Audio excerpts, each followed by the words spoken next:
Destiny Unchained Online, or DUO for short, is a full-dive VR MMORPG, where players fight for territorial control. In this world lies a great swordsman known as the Demon King, and right now, a certain three-party member runs for their life to regroup with the rest of the party. They were in the middle of discussing their next move, when one of them got cut down mid-sentence.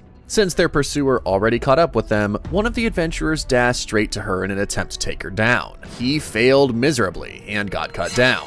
With only one adventurer left, she turns to him and stabs him in the chest, while the latter's last thoughts are in awe of the strongest player in DUO, the Crimson Demon King. Flashback to a few months ago, before she attained the title. The Crimson Demon King's real-life counterpart is Mitsuki Ku, a third-year student in junior high school. The voice of his AI speaks up, telling him that he's playing too much, but Kuo reasons that he does it once in a while. Besides, it's been a while since he's had this fun. The AI keeps nagging him and Kuo starts to get annoyed too. That's when the former reminds him that he has an appointment today at 11 o'clock, which he's already late for. He starts prepping up quickly and is excited because he'll be playtesting a new game today, while his AI can only sigh. Still, he looks chipper than ever despite being late, and it's all because the game he'll be playtesting is one made by his dad. Thankfully, when he got to the office, his old man Mitsuki Sora didn't seem to mind he came in late that day. If anything, Kuo's dad just wants him to play in moderation. His dad works as the lead programmer and hardware designer of DUO, which explains why Kuo had to come and bring in his lunch and change of clothes since the latter knows his dad would spend the night at the company. Kuo urges him to try and catch more sleep, but his dad finds that boring. Small talk aside, the older man hands him the brochure of his newest project, which is the full-dive VR MMORPG, Destiny Unchained Online. Kuo stares at it, feeling incredulous and a bit weird to finally play a game made by his family. His old man explains that DUO is a PvP-focused fame that's more focused on player skill, asking Kuo if he's up for something like that. Naturally, the younger man was more than eager to play, promising to download it as soon as it was available. That's when his dad revealed that he actually built a new gaming device exclusively for Kuo, for DUO called the Cradle.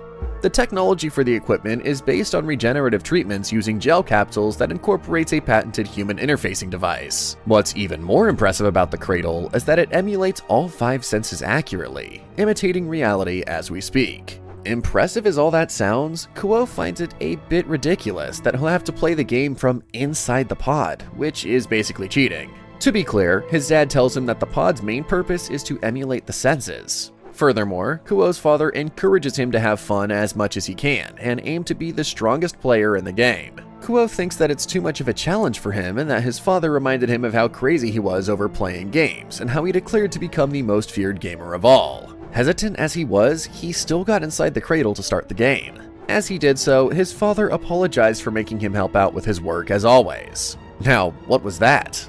It's pretty strange for his dad to say something like that out of the blue, but he brushed it off and assured his old man that he enjoyed playing all of his games. That assured his old man, but when he mentioned his mom, Kuo cut him off, saying he didn't care about her. If she showed up suddenly after all these years, Kuo said he wouldn't know how to react. Upon hearing that, the older man approached him and revealed that DUO was something both he and his mom made for Kuo, and apologized for his mom's absence. Ku's dad stressed that DUO is important to him, which is why the former wants his son to enjoy it as much as he can.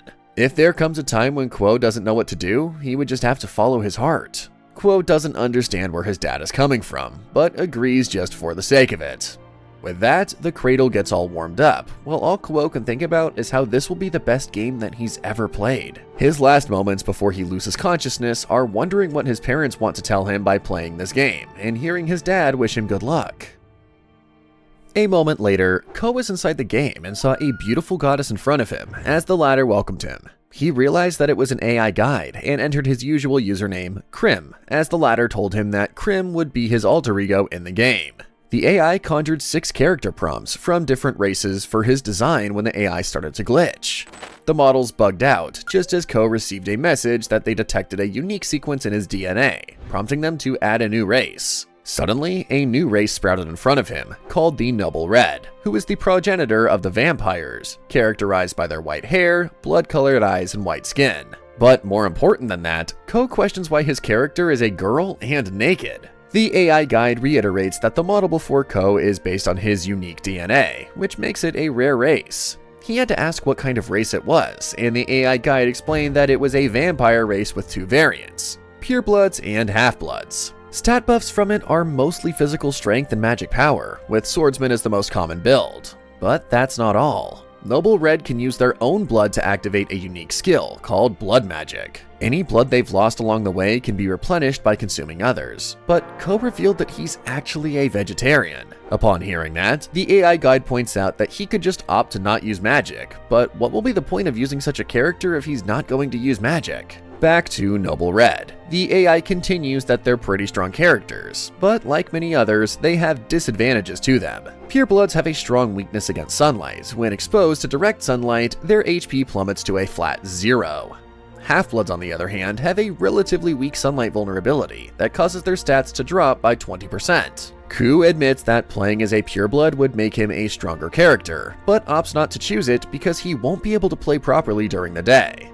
In the end, he favors the half-blood. The AI then tells him that he can add weaknesses to the race, similar to the vampire's weaknesses detailed in Legends: fire, religious items, silver, and the like. The more weaknesses he added, the stronger he became, so Ku quickly sorted out his initial skills from there. Since he likes to deliver critical hits, Ku prioritized power and agility, and was curious to see a shadow weapon among the skills. After a good while, Ku managed to finalize his build and called the attention of the AI goddess, who dozed off waiting for him.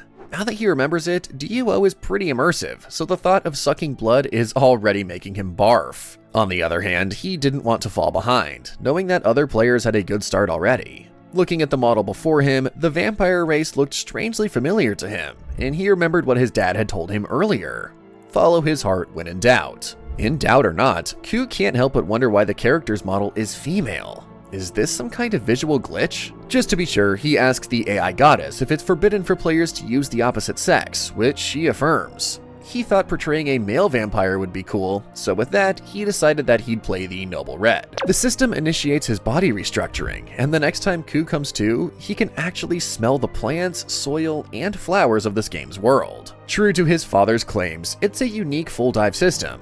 Ku, who is now Krim, checks his hands and finally realizes that he spawned in some ruins. That's when he heard it. His voice was high-pitched, and he started off as a girl. Wasn't crossplay forbidden in this game? He tried fondling his chest and got all flustered. Krim starts yelling in the air for his dad, and as soon as he does, a crystal appears with his dad's voice in it. His dad laughs lightheartedly at his situation and explains that there's a bit of trouble with the equipment. But since he's a playtester, he shouldn't be too concerned about issues like that, right? Krim didn't get to process his anger enough because his dad dropped the news that he'd have to stay logged in for the next 3 months. Isn't that too much? Besides, his high school entrance ceremony will be a month from now. But his dad assured him that it would be fine, since he already planned to send him to school online for 2 months. With that, Krim decides to log out, only to find that he's unable to do so. As it turns out, his dad was a step ahead of him and configured his settings, disabling him from logging out. His dad tries to appease his mood and insists that this is something that he needs to do, which is why he should focus on playing DUO. His old man encouraged him to have fun and enjoy it as much as he could. So, in the end, Krim had no choice but to cave to the older man's wishes. Well, the least Krim had to ask for was for his dad to swap his gender back, but his dad flat out told him that it was impossible, before giving one final instruction to follow the tutorial and head to the City of Beginnings, Wyndham. Just like that, his dad left him to his devices, so Krim just decided to roll with it by watching the opening sequence. Long ago, an empire conquered the world, whose reign seemed to last forever, until its dominance began to show cracks. People began to rise up against the tyrant emperor, quickly followed by civil wars that broke out in different parts of the continent until the emperor was overthrown eventually. 30 years later, the continent entered turmoil again, with many aiming to become the supreme. Many countries were born under these leaders, along with different kinds of people. Some already lost their future, while others want to show off their powers. There are also those who want to become the guardians of the new order, as well as individuals who value their desires above all else. Lastly, people who just want to spread their faith to the world. The war became a daily occurrence while the players began to descend into the current world. Watching the game's premise made Krim think that it looks more like an afterthought, but at least he learned more about the lore behind the game thanks to that. Simply put, DUO is a nation-based territory control game that emphasizes group combat. Here, guilds wage war with each other over an area of land, and the winner gets to rule over it. Krim is pretty confident with PvP combat, but GVG combat is something new to him. Becoming the lord of the castle sounds appealing to him though, and he remembered that his parents wanted to tell him something through this game. Krim decided he'd just make friends and make his own country. The only problem is that he doesn't know what to do in the middle of a forest. As if on cue, Krim's ears picked up on a scream not far from where he was, and quickly made his way to the direction of the sound. Running through the forest made him realize just how hard it was, seeing how he could trip and fall over at any time. Suddenly, a prompt appears and tells him that his sprint skill increased by 1, causing his body to dash forward. Rather than a leveling system, DUO is completely based on skills, wherein one skill increases by doing certain actions.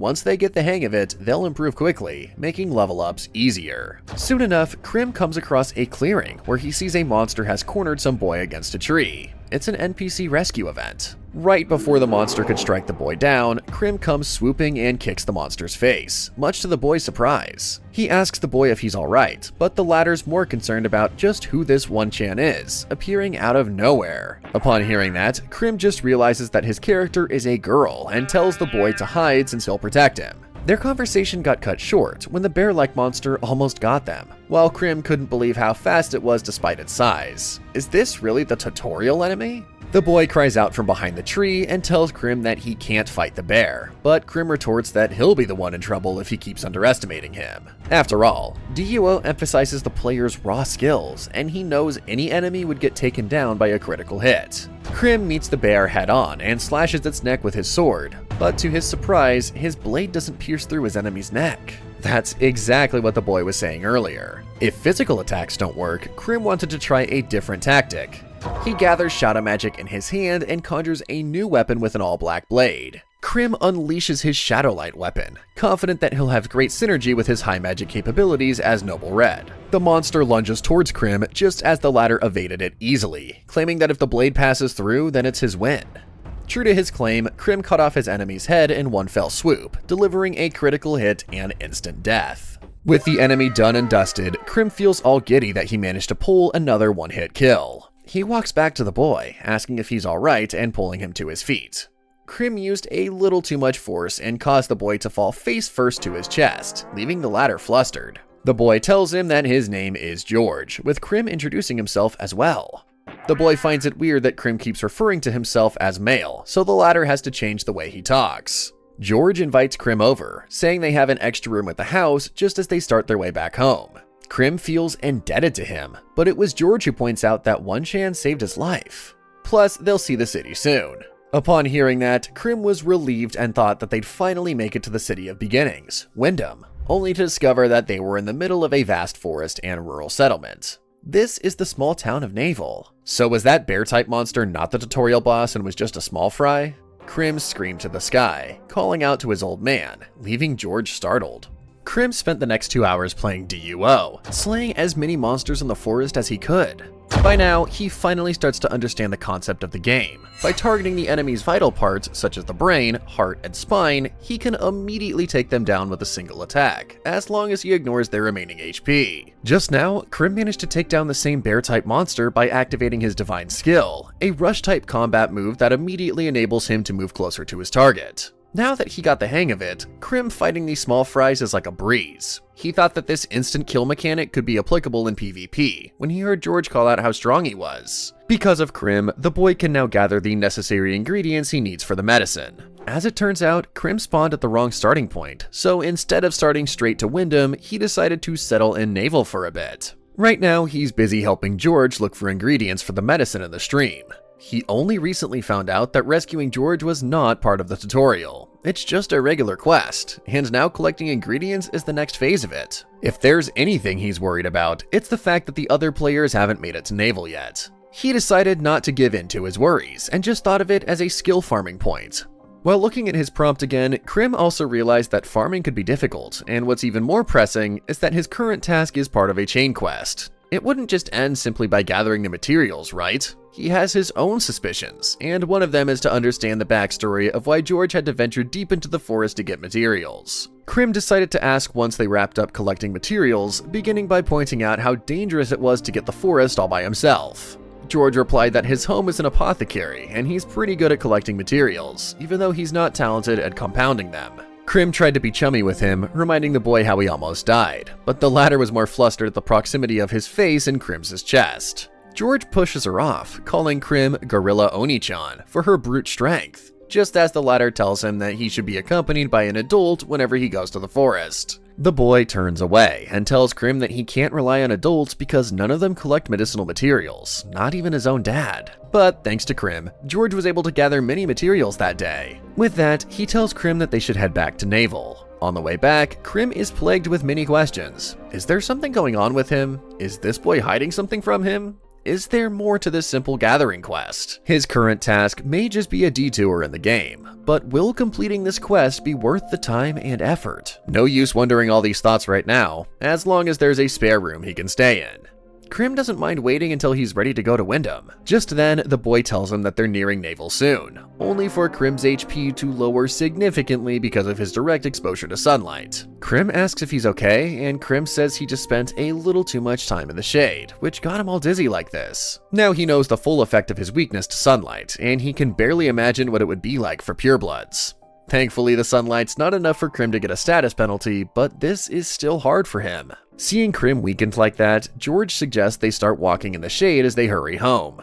He went ahead to ask about using the spare room for his dad, and what welcomed him was a good scolding from his old man. George got a solid bonk on the head for disobeying his old man and going straight to the forest to gather materials. He seriously would have died if it wasn't for Krim. In the end, George's dad's fuse ran out and told him that they'd talk about this later, turning to Krim to thank her. Krim tried to brush it off, all while thinking how realistic the NPCs in the game are. George's dad introduced himself as Ludgar and offered their spare room. Krim introduced himself as well and made the mistake of referring to himself as male. For a moment, Krim panicked and thought about explaining how he's actually a guy in real life, but then again, maybe it's too late for that. He tried to correct it, referring to himself as a she, but George and Ludgar didn't care either way. If anything, the older man sensed that his son seemed to have taken a liking to Krim, even though George denied it. Krim doesn't think so either, totally missing the part where George stared at him and blushed a little, while his old man gave him a sly grin. Krim hasn't seen what he looks like yet and thinks that maybe she's cute after all. Because of the glitch, he turned into a girl, and it scared him a bit because what if his features actually resemble more of a guy's than a girl's? At least Krim knows his skin is smooth to the touch, just as Ludgar kept teasing his son to Krim. George stormed off, saying he'd clean the spare room, leaving Krim and Ludgar alone. The older man talked to Krim for a bit, explaining how he has a daughter who has been sick for a long time, and the medicine doesn't do much for her condition. Because of this, George sneaks off to the forest to look for ingredients for his sister's medicine. No matter how much Ludgar tells him off, George refuses to listen, which is why he asks Krim if she can keep an eye out for his son. Krim easily agreed, so the older man led her to the room, telling Krim to make herself comfortable. Now that Krim knows George's backstory, he figured that he'd just look around for a bit and decided to help clean the spare room.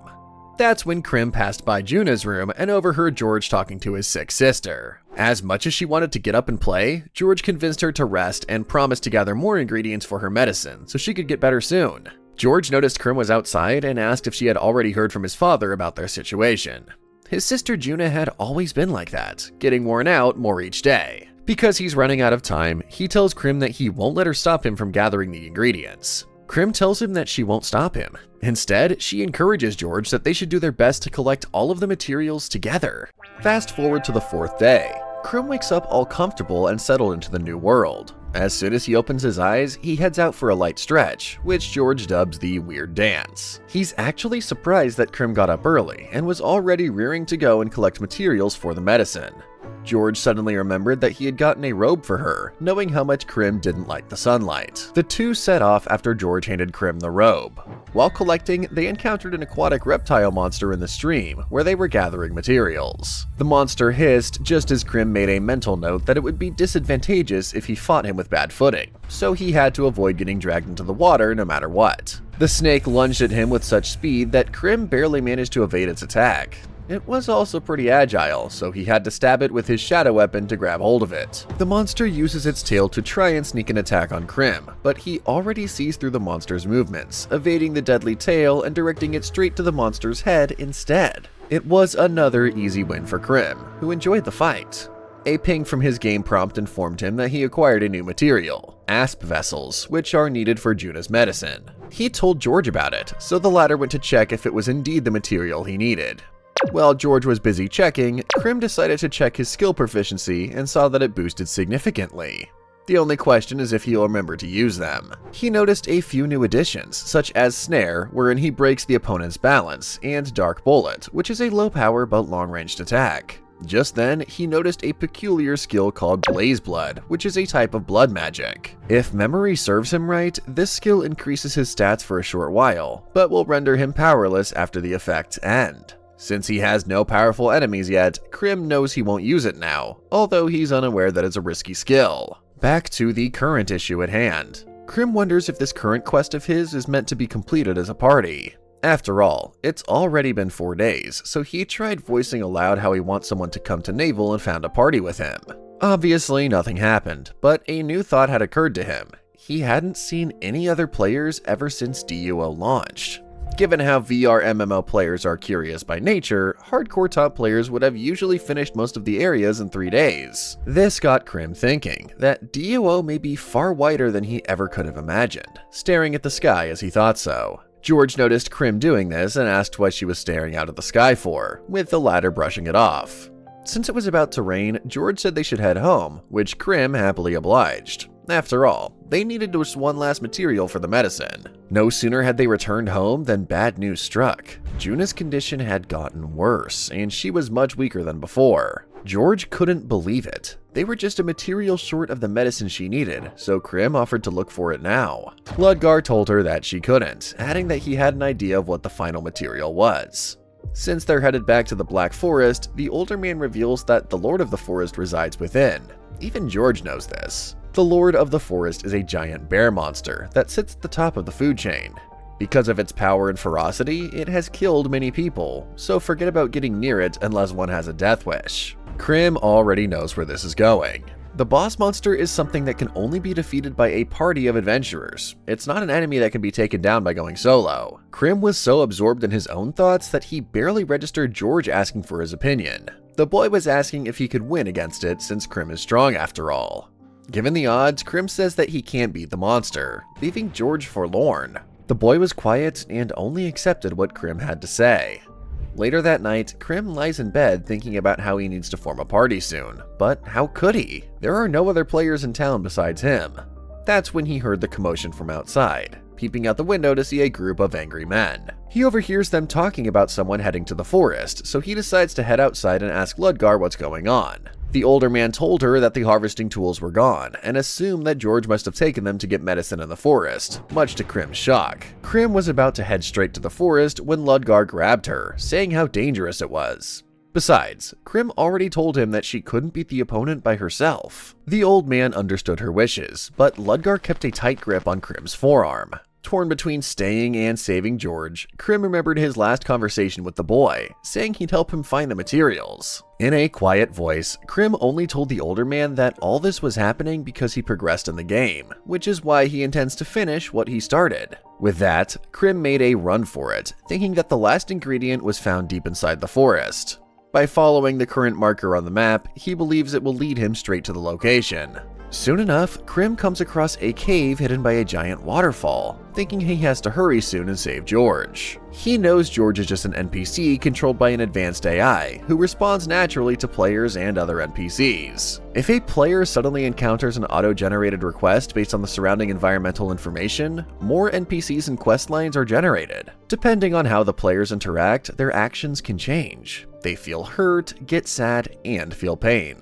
Most of all, they also disappear when they die. Krim knows that once they do, the quest will autocorrect itself, and even if George is just an NPC, he still feels attached to him. So, Krim rushes headfirst into the cave, calling out to the boy as he does so until he ventures in too deep and reaches the boss arena. Finally, he saw George hiding behind a large rock formation and ran straight to him. Krim says they should get out of the cave quickly, but George tells her to hide instead. There was a tense moment of silence before a shadow loomed over the opening, followed by a furious-looking giant bear covered in scales. Krim stood frozen on his feet as the boss monster loomed over him. Soon enough, his prompt showed the boss monster's stats quickly, followed by the signal, starting the boss battle. Looking at the sheer size of it, it's impossible for the monster to be a bear. Before Krim could do anything, the monster lunged towards him, almost crushing the ladder if Krim didn't move out of the way in time. Because of the monster's gigantic build, its reach is also pretty huge, which works as a disadvantage to Krim, making it hard for him to gauge the spacing. The monster attacked again, which Krim evaded, landing on its shoulder as he tried to use the Shadow Light weapon to damage his opponent. What happened instead was his weapon shattering because of the monster's thick scales, a countermeasure against the instant death mechanic. Krim decided to shift tactics and use his dark bullets to attack, but this only made a small dent in his enemy's HP. What's even more concerning is that there are 4 extra blocks under his HP gauge, meaning he has to deplete a total of 5 blocks. Most of it is because of the monster's hard scales, so Krim decided to use a different tactic again, activating his snare skill. The boss monster dove headfirst into the ground. Its front paws were trapped underground, so Krim used this chance to attack.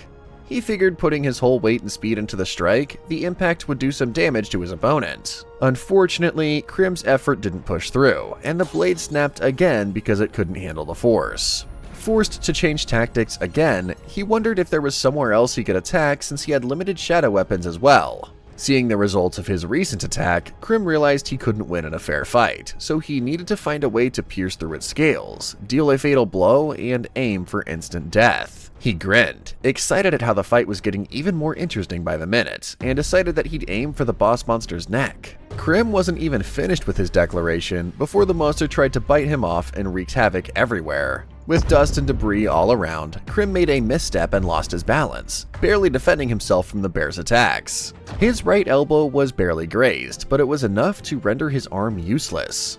While they were busy fighting, George witnessed everything that happened, and now grows worried because Krim is starting to get tossed around. He sees her clutching her right arm, worried that the monster will kill her. Meanwhile, all Krim can do is evade the monster's attacks, trying his best to remain calm. Thankfully, his self-regeneration skill is active, so it'll only take a while more before he can use his right arm again. That's when Krim found himself face to face with the monster, the latter about to devour her when something hit the beast on the side of its face. George had started throwing rocks at the boss monster, trying to get his attention away from Krim. As soon as the monster turned, Krim saw a part of his shadow weapon stuck on the beast's neck. Now the monster's attention is fully on George, as the latter tells Krim to run away and take the medicine to his father. Krim pushed George out of harm's way at the last minute, taking a hit from the monster's attack. George rushes over to his side, crying and asking why Krim is doing all of these for him, but all the former could ever think of is that it's reckless to take on the boss monster alone. He checked his stats and saw that every part of his body was unavailable. George keeps crying, even more, while apologizing profusely, just as an image of him and his sister smiling flashes in his mind. That's when he remembered he still has Noble Red's own magic. It's a decisive skill for a quick turnaround. In exchange for a surge of power, Krim will be weakened in the next 30 seconds, so if he doesn't beat the monster within the time limit, he'll lose. He gets up, feeling hopeful, telling George that he hasn't given up yet. The monster smashed them again with its front paw, waiting to see if it got Krim this time. Krim's voice echoed about how he knew the damage he did to the monster's neck, so he'll just have to chip away those scales. Suddenly, blood spluttered from the boss monster's paw, howling in pain as it was revealed that Krim and George were unharmed. Right now, Krim's claws were heightened and sharper, his hair a different color, as he finally activated Blaze Blood. In DUO, there are a lot of playable races that possess their own unique skills. Among these unique skills, the one that stands out the most is Blaze Blood. Once activated, it uses all of the player's blood, burning it and boosting all of the character's stats for the next 30 seconds. However, as soon as it expires, the player gets so weak that they're practically incapacitated. Now running low on HP and time, Krim needs to take the monster down in the next 30 seconds. He jumps straight to the monster, hitting its neck, and realizes he's dealing a lot more damage compared to before. Since he already figured out the monster's attack patterns, all Krim needs to do now is match the timing so he can counter them all. No matter what, he's bent on attacking the monster's neck relentlessly to take it down. Thanks to his buffed up speed and power, Krim's attacks are more effective since he's also attacking from every direction. George couldn't believe that the tables had turned, and Krim was now toying around with the boss monster. The latter raised its paw in anticipation of the approaching Krim, but good thing he folded his body and went through the gaps in the mother's claws. Since time is of the essence, Krim braced himself for the final attack. he bounced off the cave ceiling and used the momentum to catapult himself to the monster, hitting it square in the neck. Powerful as it was, he only managed to break the scale, and since he had only barely 10 seconds left, Krim made a split-second decision and continuously attacked the monster's neck for the next 10 seconds. He finally severed the monster's head as soon as the timer went off, signaling that his blaze blood was over. His prompt informed him that the boss of the Black Forest area, the strongest monster, had been defeated for the first time. Furthermore, he had also obtained the title, the head hunter of the strongest monster. Krim's last memory before he lost consciousness was George running towards him. The next time he opened his eyes, what he saw was the familiar wooden ceiling, blinking slowly as he remembered George. That's when Krim realized that he had gotten smaller, screaming in shock just as George came running to check on her. Apparently, when Krim lost consciousness, she turned into a small girl just as Ludgar and the other villagers arrived. George's father asked why Krim became small, but the latter can't exactly explain that it's the after effects of his blaze blood. Because of the skill's activation cost, Krim lost a lot of blood, which basically means that he's out of gas. In the end, Krim revealed that she's actually a type of vampire called Noble Red, and that she sucks blood. She offered to leave immediately, but George said he didn't care. After all, Krim saved his life. Ludgar shared the same sentiment, and besides, Krim also got the last ingredient needed for Juna's medicine. If anything, Ludgar considers Krim the savior of his children, so that makes her a part of the family. Both father and son thanked Krim, while the latter echoed the same sentiment. Now, to more important matters, drinking blood. George finds it hard to believe that drinking blood can turn Krim back to normal, but he still offers her a cup of his blood. Krim looked at the dark liquid anxiously, although he was also enticed by it at the same time. He let out a yell, alarming George, so Krim revealed that he's actually a vegetarian. The boy was surprised to hear that, asking her how she managed to live all this time. But does Krim want to revert to her original form or not? As much as he hated blood, Krim downed the whole thing by covering his nose. As soon as he tasted the liquid, he was reminded of a distant memory, and the voice of his dad telling others to call an ambulance. His father asked if he really bit Hijiri, with the latter applying pressure to her neck with a cloth to stop the bleeding. Hijiri's mom scolds Ku for biting it, saying it's too much even for a joke. Meanwhile, Ku was already shivering and stammering about how he didn't mean to do it. Hijiri assured her mom that she was okay and that everyone was overreacting, just as she turned to Ku with a smile. From there, he woke up as Krim again with tears in his eyes. Years later, he even wonders why he did that when he hears George knocking at the door. The boy expressed his worry over Krim's sudden panic attack, just as Krim apologized for showing such a disturbing sight. Now that he's in his normal form, they talked a little, with George apologizing profusely for forcing Krim to drink blood. Just then, Ludgar appeared, carrying a box and asking Krim if he would accept it. It was the cloak of the young Red Lion Emperor. It's extremely durable, and not for sale, but most important of all, it's a unique piece of equipment. Krim put it on just as Ludgar asked if she wanted to go to Wyndham. Truthfully speaking, the older man has no idea where that is, but suggests that Krim should go to one of the trade cities where adventurers gather to get information. Ludgar directs her to the transport plaza in the square, and soon enough, Krim finds himself in the unlimited trade city, Valhalland. It's a floating city where a lot of players have gathered, making Krim's eyes light up with excitement. Meanwhile, back in the real world, one of the employees informs Ku's dad the cradle has been transferred. As soon as the employee left, another voice sounded in the room, greeting Ku's dad as her spouse. The latter seems a bit pleased, seeing a familiar face, while the other comments about how her child has already chosen this side. Ku's dad explains that his son didn't make the choice consciously, and that there are a lot of things he wants to talk about, but the unknown figure grinned, excited for her daughter to wake up soon. Valhalland is a place specifically designed for the player that they are able to access anywhere in the city. Krim walks around with a smile, excited to finally see other players and claiming how he would have gone straight there had he known that there was a place like this.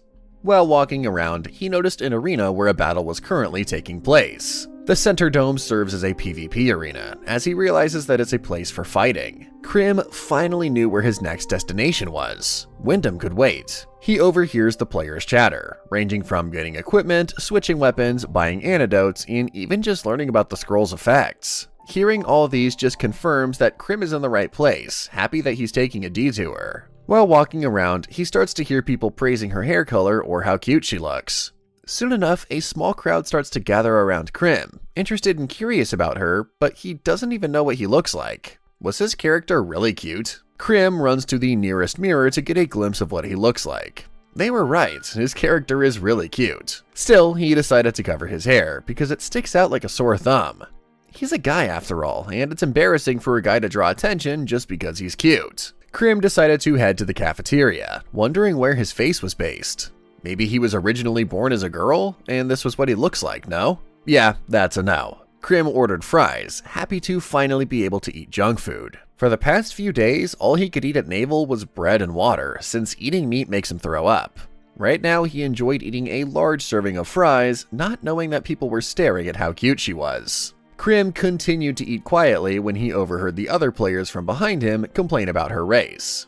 According to this player, she came from one of the noble elf races, which is an advanced form of an elf, but she finds the pain sensitivity weakness bothersome. Compared to others, she takes 10% more damage.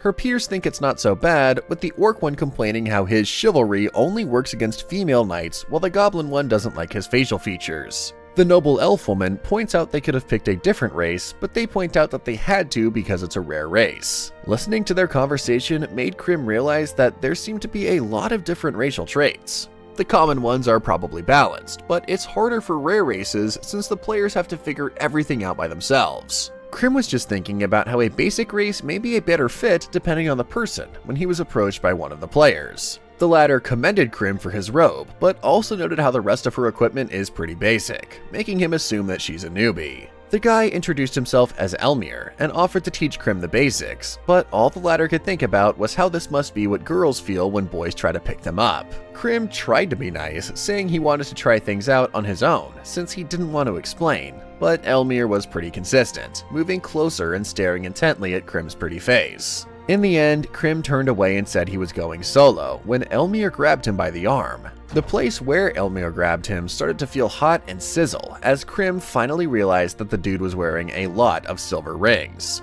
Krim pulled away, but Elmir was quick to notice the burn marks. This time, the latter pulled her hood back and asked Krim out loud if she was a vampire. This made everyone turn their attention towards them, people chattering about Krim's distinct features. Elmir feels lucky to stumble across a rare race, and he becomes even more persistent as he asks Krim to join his guild. Krim tried to get away, walking briskly, but Elmir was hot on his heels and asking all about the former's personal information. In the end, Krim told him that his name was Potato, bent on leaving him behind when he heard the crowd roar in the arena.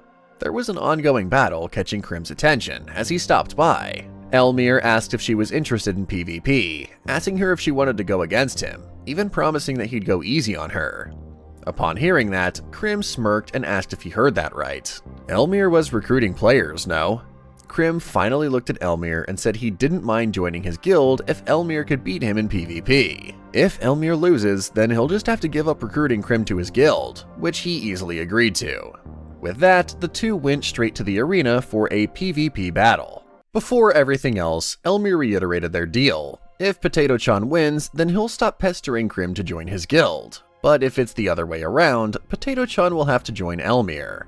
But Krim was way too out of it, relishing the chance he'll get to play PvP again. After all, the only thing he's been fighting for the last 5 days are mobs. But then again, it's a little bit off-putting how Krim's first opponent is this weird pickup guy. Whatever, at least Krim can do PvP again. Looking at Elmir, Krim could tell at a glance that he was playing as a royal knight, and he already had a hunch that the former had a pretty balanced build, which made Elmir the perfect practice partner.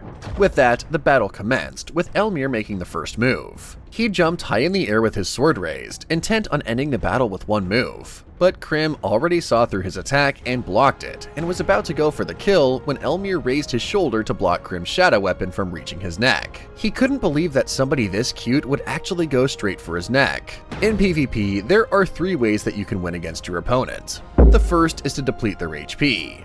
The second one is to have your opponent retire from the match, and the third one is to score critical hits by attacking their vitals, which is exactly what Krim was trying to do.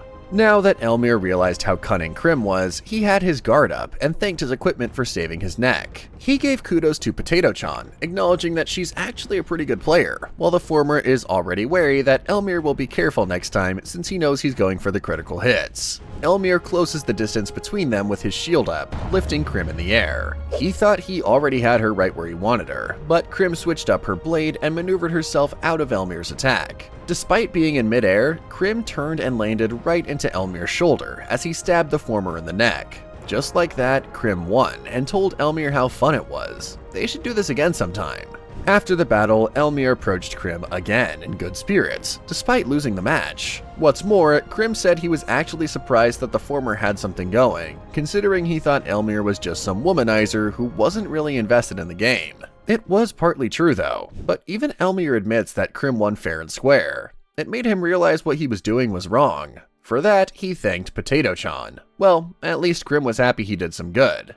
He was about to go on his way when he finally told Elmir that his name was actually Krim and not Potato. The latter did the same, although he couldn't help but wonder, was that men's underwear that Krim was wearing? There's no way, right? Krim was now on his merry way, feeling good about his win and how fun it was to do PvP. For a while there, he was worried he might have lost his skills since he'd only been around George and the other villagers in the past few days. It turns out he has nothing to worry about his skills after all. He was musing about how he wanted to go on a few more rounds when a voice called out to him from behind. As soon as he turned, Krim was enveloped in a tight hug by a bigger woman, fawning about how cool Krim was during his fight. What's more, this woman also said that Krim's dad told them earlier that he became a girl, just as another guy joined them. When Krim didn't reply, that's when they both realized that he was actually suffocating in the woman's chest. These two turned out to be Krim's friends in real life, but he was more surprised that they also started playing DUO now. The guy is his childhood best friend, Furuya Subaru, who goes by the name Frey in the game.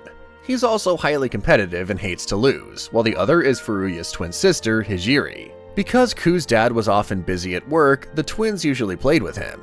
Hijiri took care of him and treated him like a real sibling back in the real world. In the game, Hijiri goes by the name Freya. Seeing her now made him remember the awful memory from years back that got him staring at Freya's neck. Of course they're in the game. She wouldn't have the scar from his bite way back then. Freya caught Krim staring and asked if something was wrong, but the latter brushed it off, saying it would be nice if they could form a party. Frey believed so too, leaving out his own sister as he called her out for having another weird build. Freya says it'll be fine this time because she plans to be both the tank and the healer of the party, bickering as they go on. But back to the current issue. Frey tells Krim that every player was supposed to start the game at Wyndham, but because of a strange bug, Krim spawned in Naval alone, not knowing how to go to Wyndham. Frey explains that they can practically teleport to Valhalla from any area except for Naval, since the two of them haven't gone there before. This poses a problem for them since they don't have a place where they can meet up. Just then, a fourth voice chimed in, asking the trio if they wanted to go to Naval, because if they do, he can help them out. The trio looked at the strange man in a cowboy hat, who added that the trip wouldn't be free. Krim was now back in Naval, and right now he's resting in the shade after doing a bit of farming. It's been 2 days since that guy showed up in the middle of their conversation, and admittedly, he had suspicions if this dude could actually bring the twins to Naval. After all, the guy did look shady. It's not like he can do anything about it for now, so Krim decided to just continue farming. At least he's raising his axe proficiency by doing so. That's when he noticed a notification informing him that he had a new shadow weapon. He was about to check it out when he heard rustling from the bushes behind him. Ryunosuke emerged, disheveled and stressed, along with Frey and Freya. Flashback 2 days ago. The shady guy introduced himself as Ryunosuke and told them that he could easily take the twins to Naval. Upon hearing this, Frey told him that it would be better if Krim could go to Wyndham instead, but the older dude said he'd never been to Naval before. The trio thought it was a lost cause when Ryunosuke explained that he ran out of steam before he could reach Naval last time.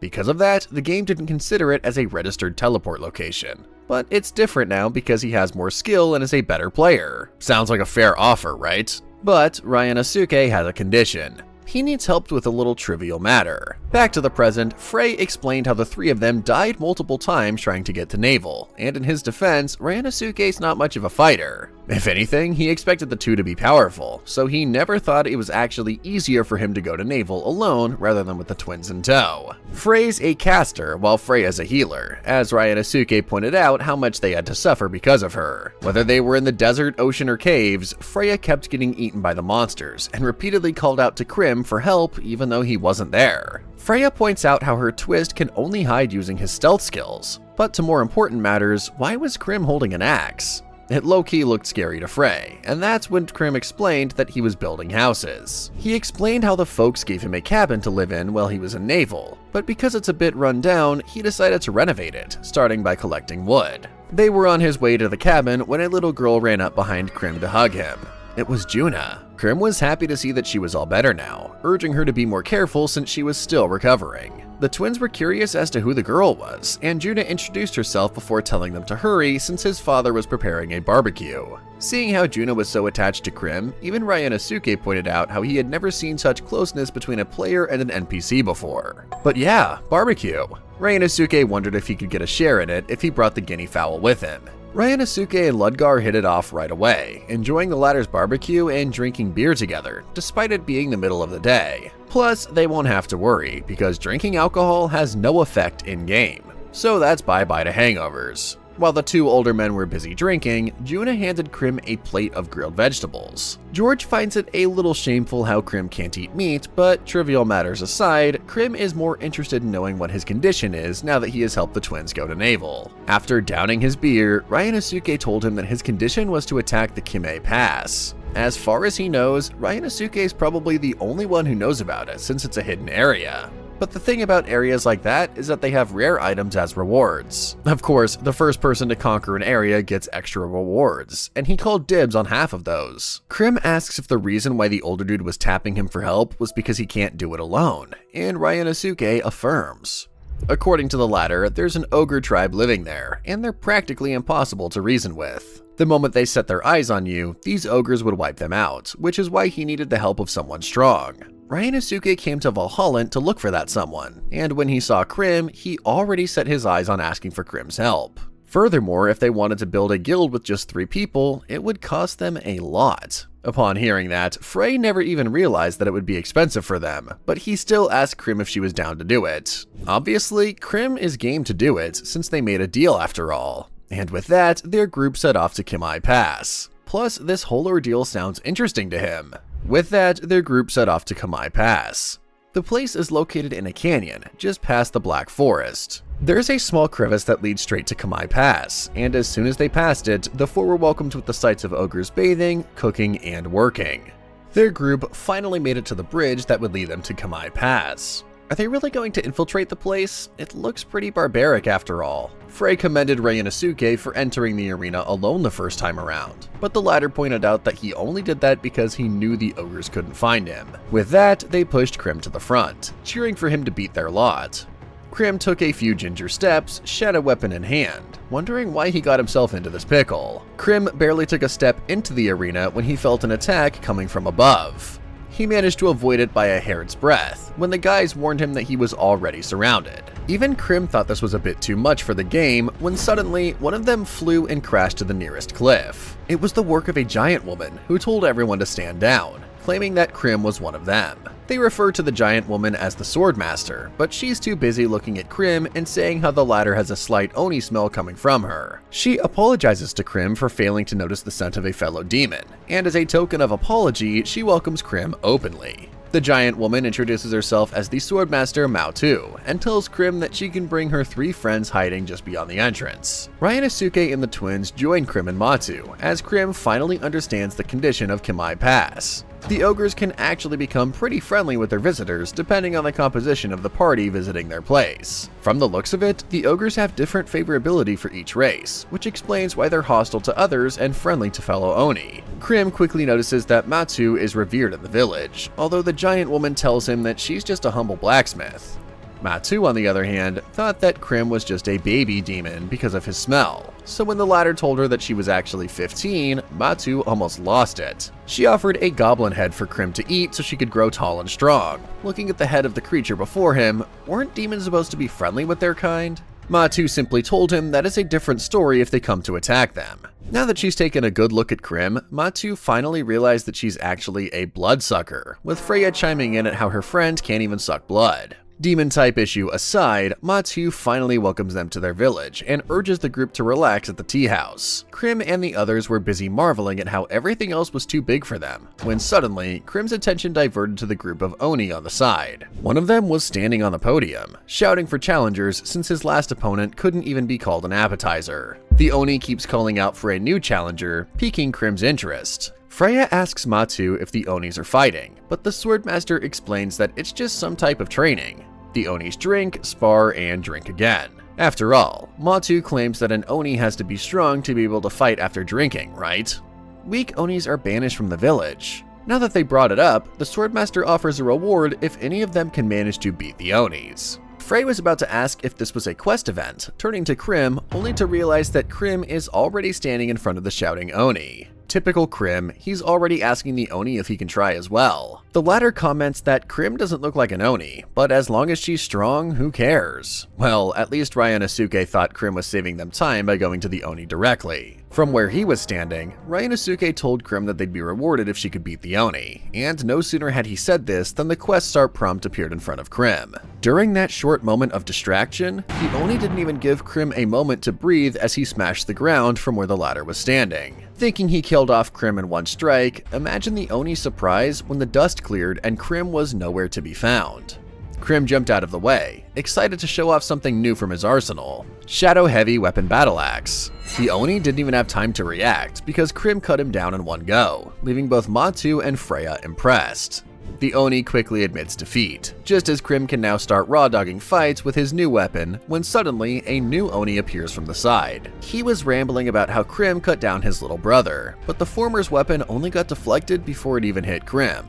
Now that he's unarmed, Krim used this chance to cut him down as well, earning a cheer from his party mates. The Swordmaster stood up while Krim relished his recent wins. The battle axe has a pretty long startup time, but it more than makes up for it with its high damage. Just then, he hears Matu from behind, leaning over him as the Swordmaster expresses her wish to fight Krim as well.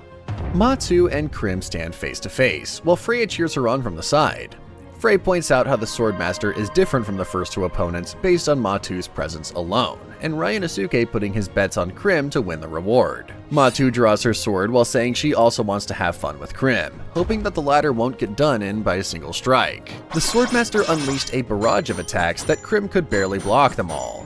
Not only was Matu heavy, but she was fast too, and a totally different level from the two Onis before. The latter smiled, pleased that Krim could react on time to her attacks, so before this could get worse, Krim decided to use her new magic, Slave Chain. She conjured a chain using her blood magic and hoped it could restrain Matu's movements, then attacked at the first chance he got. He managed to do so, but the Swordmaster put up a block so the damage to her HP was not as bad, with Krim equally taking the same amount of damage when Matu countered him at the last minute. At the sides, one of the Oni joins Ryanosuke in the gang, commenting how Matu always interrupts fights whenever she finds someone she likes. But if that were the case, the party soon realized that the Swordmaster might not be the original Thorn opponent Krim needs to beat after all. Back to the fight. Matu sheaths her sword and approaches Krim, commending the latter for a good fight despite using an unfamiliar weapon. However, if Krim's not going to fight using his usual style, Matu tells her that she'll lose for sure. As soon as she says that, she gets into position to draw her sword, claiming that if it's Krim, she could show her secret sword, Kokonoe. In a flash, Matu was already in front of Krim. Fortunately, Krim managed to block the Swordmaster's attack. Kokonoe is a skill that lets you rush deep into your opponent's range, and if Krim hadn't seen it earlier at the Kamai's Pass entrance, he would have been a goner. But Matu's attack didn't stop there. She unleashed Pyo, which was a barrage of constant attacks that Krim can only defend. What's even worse is that he knows this is just a part of 9 consecutive attacks.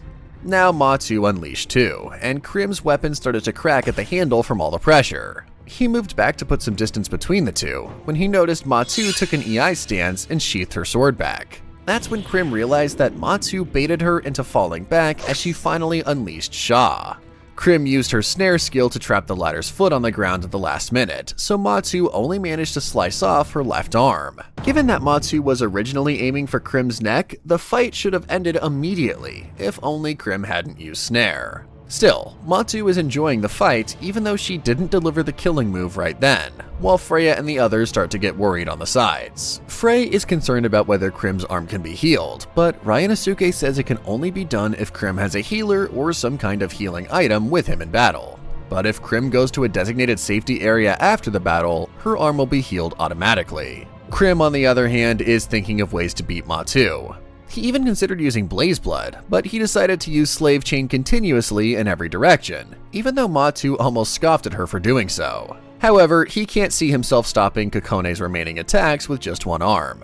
With that, he decided to use Slave Chain continuously in every direction, even though Matu almost scoffed at her for doing so. After a minute, the battle area is filled with Slave Chain hanging from everywhere, making Matu wonder just what her opponent was up to.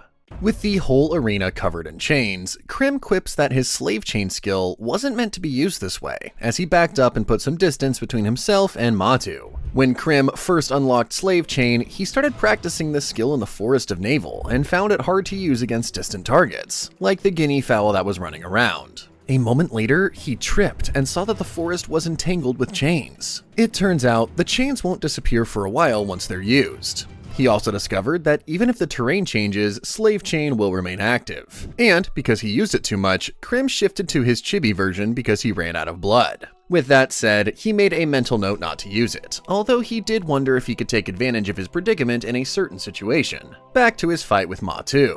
The Swordmaster asked if Krim activated his Slave Chain to block her movements. Before he could answer, Matu said it would hinder her movements, but it wouldn't be enough to stop her, unleashing Kai as she said so. Frey and Ryanosuke thought Krim was done for, but even to Matu's surprise, Krim moved out of the way by hanging onto the chain and taunting Matu to come after him. The Swordmaster was more than happy to oblige Krim as she unleashed 2 consecutive attacks, Jin and Retsu. Krim used the chains to move around and out of harm's way, impressing Freya and the others. Still, Ryanosuke points out that Krim needs to watch out for Matu's 2 final attacks before she can start countering. The question is, can Krim avoid the last 2? Krim also knows he needs to focus, or else he'll end up losing the battle. Matu is using a powerful skill, but that doesn't mean it doesn't have any downsides. So far, Slave Chain is doing its job to hinder her movements. Krim thinks that if he can deal with Kokone and neutralize the last part of the attack, he'll have a shot at winning. As if she can read her mind, Matu finally had enough of Slave Chain as she unleashed Zai, a vertical slice that cut through all of the chains. With Krim in midair, Matu decided to end the battle as the former unleashed Slave Chain again, while consecutively conjuring Shadow Heavy Weapon. Matu said it was useless as she did a quick draw and sheath of her sword with the final move, Zen. The Swordmaster thought it was all over, until she heard Krim tell her that she was too hasty to declare her victory this early in the fight. Matu turned in surprise to see that Krim is nowhere to be seen. Only the broken Shadow Heavy Weapon and Slave Chain remained in the air. That's when she saw it. Krim turned into her chibi version and hid behind the Shadow Heavy Weapon to get out of harm's way, though she needed to drink blood after this. Krim quickly explained how he transforms into a smaller version of himself whenever he runs out of gas, and in his case, blood.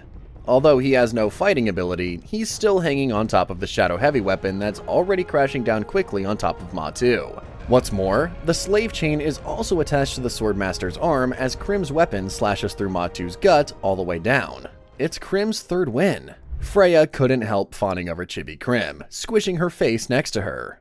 Matu couldn't believe that Krim had something like that up her sleeve, and asked the latter to open up her hand to receive her reward. To Krim's joy, Matu gave her katana skills. This was a skill acquisition event.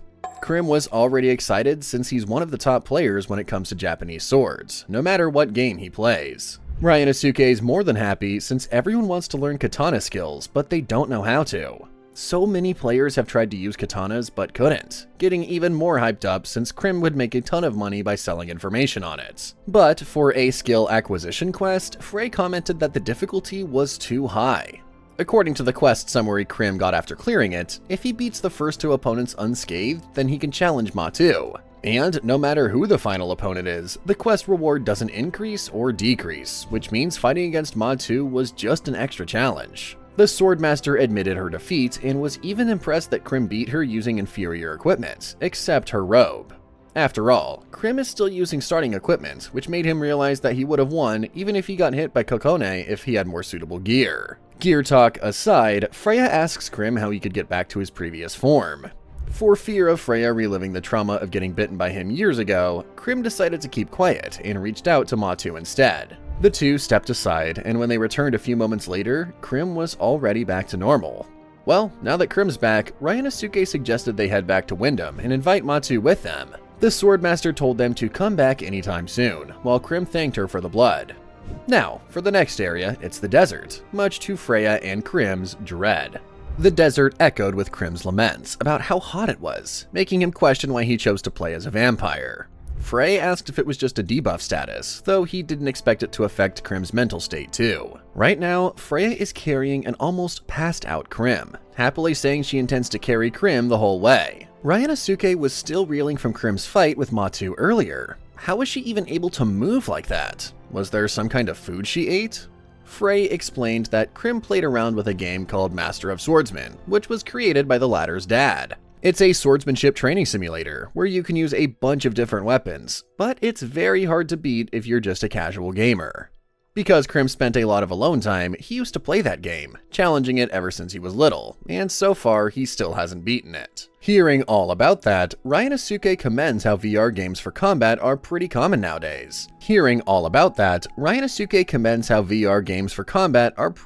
nowadays. Though it was frowned upon back then, like what happened with the VR Gifted Education program. Frey quips about how his twin also tried playing it, but she was so bad at it that she became all sulky. Freya claps back, saying the game is impossible to play for normal people. She remembers how the three of them played a lot of games together and how she was the slowest to learn. But because DUO is a party-focused game, Freya believed that she could support both Frey and Krim now. Probably and hopefully. Suddenly, a tremor starts shaking the desert, reminding Freya of the time she got swallowed up whole. And no sooner had she said it than the desert monster appeared from underground. The three of them made a run for it in the opposite direction, with Freya and Krim lagging behind. Out of habit, she called to Krim for help, then remembered that it was her turn to protect Krim now. Frey and Ryanosuke are ahead, shouting to Freya that they should hide in the rocky crevice, but the latter thinks she won't be able to make it since it's too far. They try to push her on, reminding Freya of what she said a minute ago and how she said she can do it when it comes right down to it.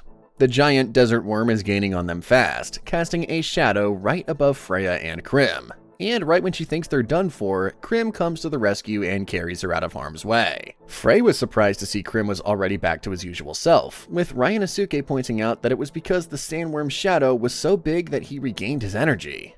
But Krim's heroic move only lasted a moment, and he was back to his dizzy and weakened self as soon as they were exposed to the sun.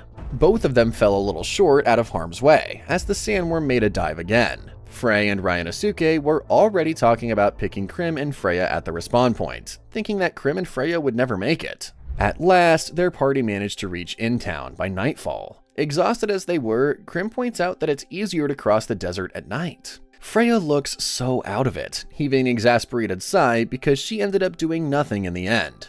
They head to the nearest inn, and as soon as they settle in, Ryanosuke tells them that he's logging out, and tells the others to log out and get some sleep too. With the older man gone, Krim said they should talk about their future training plans, but before everything else, he confirmed if the twins were elves.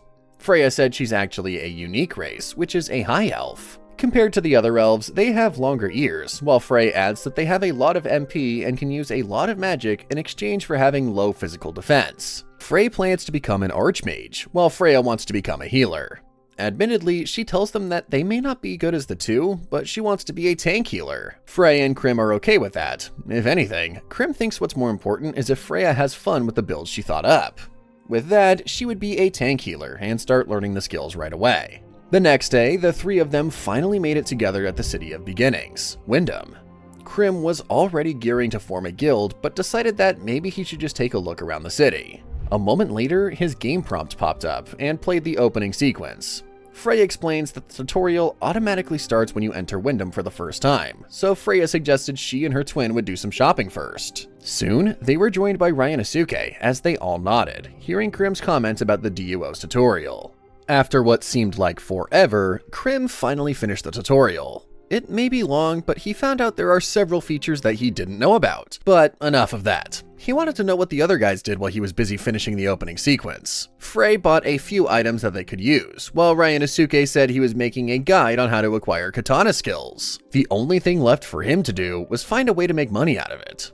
With that said, he asked Krim if he could just help him out by showing off his katana skills, just to prove that he's not a fake. With that, the older man bid them goodbye, saying he had other things to attend to. Their time together may have been short, but Ryanosuke said he had a lot of fun.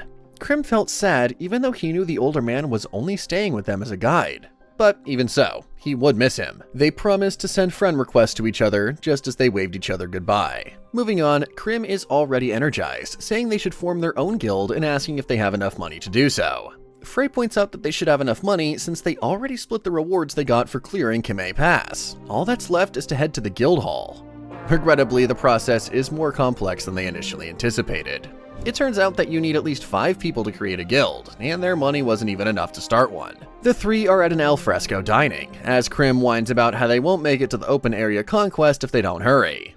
Freya was about to ask what it was when they were joined by a familiar figure. It's Elmir. He overheard them talking about guilds and was about to offer them to join theirs when Elmir realized that he was actually talking to Krim. Freya doesn't like him though, detailing how Krim wiped the floor on Elmir back then. More importantly, Krim wonders if the latter knows if everything was exposed on the anonymous message board, from being a playboy to them fighting PvP. Elmir laments it all, saying everything is exaggerated in the forums. There's even a story going around of how he developed ED after being rejected by Krim. Upon hearing that, Krim felt a little sorry, but how was he supposed to help Elmir with that? Elmir answered that they should have a casual match. In all honesty, most of the uproar had died down, so they just needed to appeal to the public and let the rest die out. Freya had her reservations since she was new to PvP, let alone team matches, but her twin assured her that this would be a good chance to expose her to it. Krim's already excited and has his weapon out, eager to fight with the twins this time. With that, they proceeded to the Valhallan Arena's waiting room, where Frey gave the rundown on 3-on-3 matches to his twin. What's most important in all of that is teamwork, because it will be the key to their victory. Furthermore, they acquired a lot of new skills in town, but many of those magics and skills interfere with each other, which is why teamwork is crucial. Freya beamed, remembering she learned a lot of magic skills, so she couldn't be defeated easily this time. Frey and Krim is a little worried though, because does she even remember how to use them? Well, regardless if they win or lose, Elmir and his guild agreed to help them with their guild funds. Krim is all fired up because he can finally fight side by side with his friends after taking many detours. If they're going to fight, they might as well win this one. So with that, the 3 of them marched straight to the arena. The 4th battle arena had a lot of spectators, so AI-chan, the commentary AI, made an appearance as the fight's announcer. Krim wonders why a lot of people came to watch them, and it turns out Elmir advertised the fight. He just didn't expect that many of them would go and watch it. As a way to save face, Frey and Elmir try to show off that they're chummy, and this was a friendly watch. But even Krim and Freya aren't convinced by the 2 boys' acting. Krim apologized to the twin, seeing how he didn't expect their casual match to blow up like this, but Frey said it was fine. Besides, they all agreed to it, and it's pretty rare for them to lose once they start fighting side by side, low-key leaving Freya out of it. With that said, Frey was quick to break down who their opponents were, a Vanguard and 2 Magicians, which are pretty much the same build as them. Their main attack force is Krim. Their opponent knows it too, which is why Frey thinks their opponent will focus more on him. He suspects that the opposite party will use some form of binding magic to stop Krim. Since it's their first match, Frey suggests they move forward with a simple plan. Krim goes wild and Freya will intercept their attacks. If Krim's HP goes down, she'll cast Heal, and if it's a status ailment, she'll use Cure. Both teams move to the center of the arena, as AI-chan briefly mentioned that Elmir fought and lost against Krim last time. Will Krim emerge as the victor again, or will Elmir have his revenge? With that, the battle commenced. Krim made the first move and jumped into Elmir with the shadow weapon in hand, but Elmir evaded it easily. The latter smirked, pleased that raising his status was worth it, given how expensive it was. He calls out to his teammates, Gura and Mash, with the former using Shock Strike as a restraining spell on Krim. Mash used Airbind to seal the deal, rendering Krim immobile mid-air. Seeing how it played out according to their suspicion, Frey signaled his twin to proceed with their plan. Unfortunately, Freya's nerves got the better of her, and she cast Heal instead of Cure, to the shock of everyone in the arena. Her skill didn't do crap, so their enemy's spells still restrained Krim, while Freya apologizes profusely in the background. Seeing how their teamwork failed, Elmir decided to use this opportunity to strike them down. Frey tells his twin to use Cure immediately, and just as Freya raises her staff, Mash attacks her with his light bullet skill.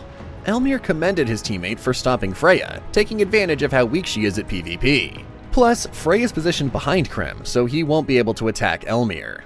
Using Krim's blind spot, Elmir decided to use this chance to take her down. Elmir dashed straight to Krim when she was suddenly lifted high in the air.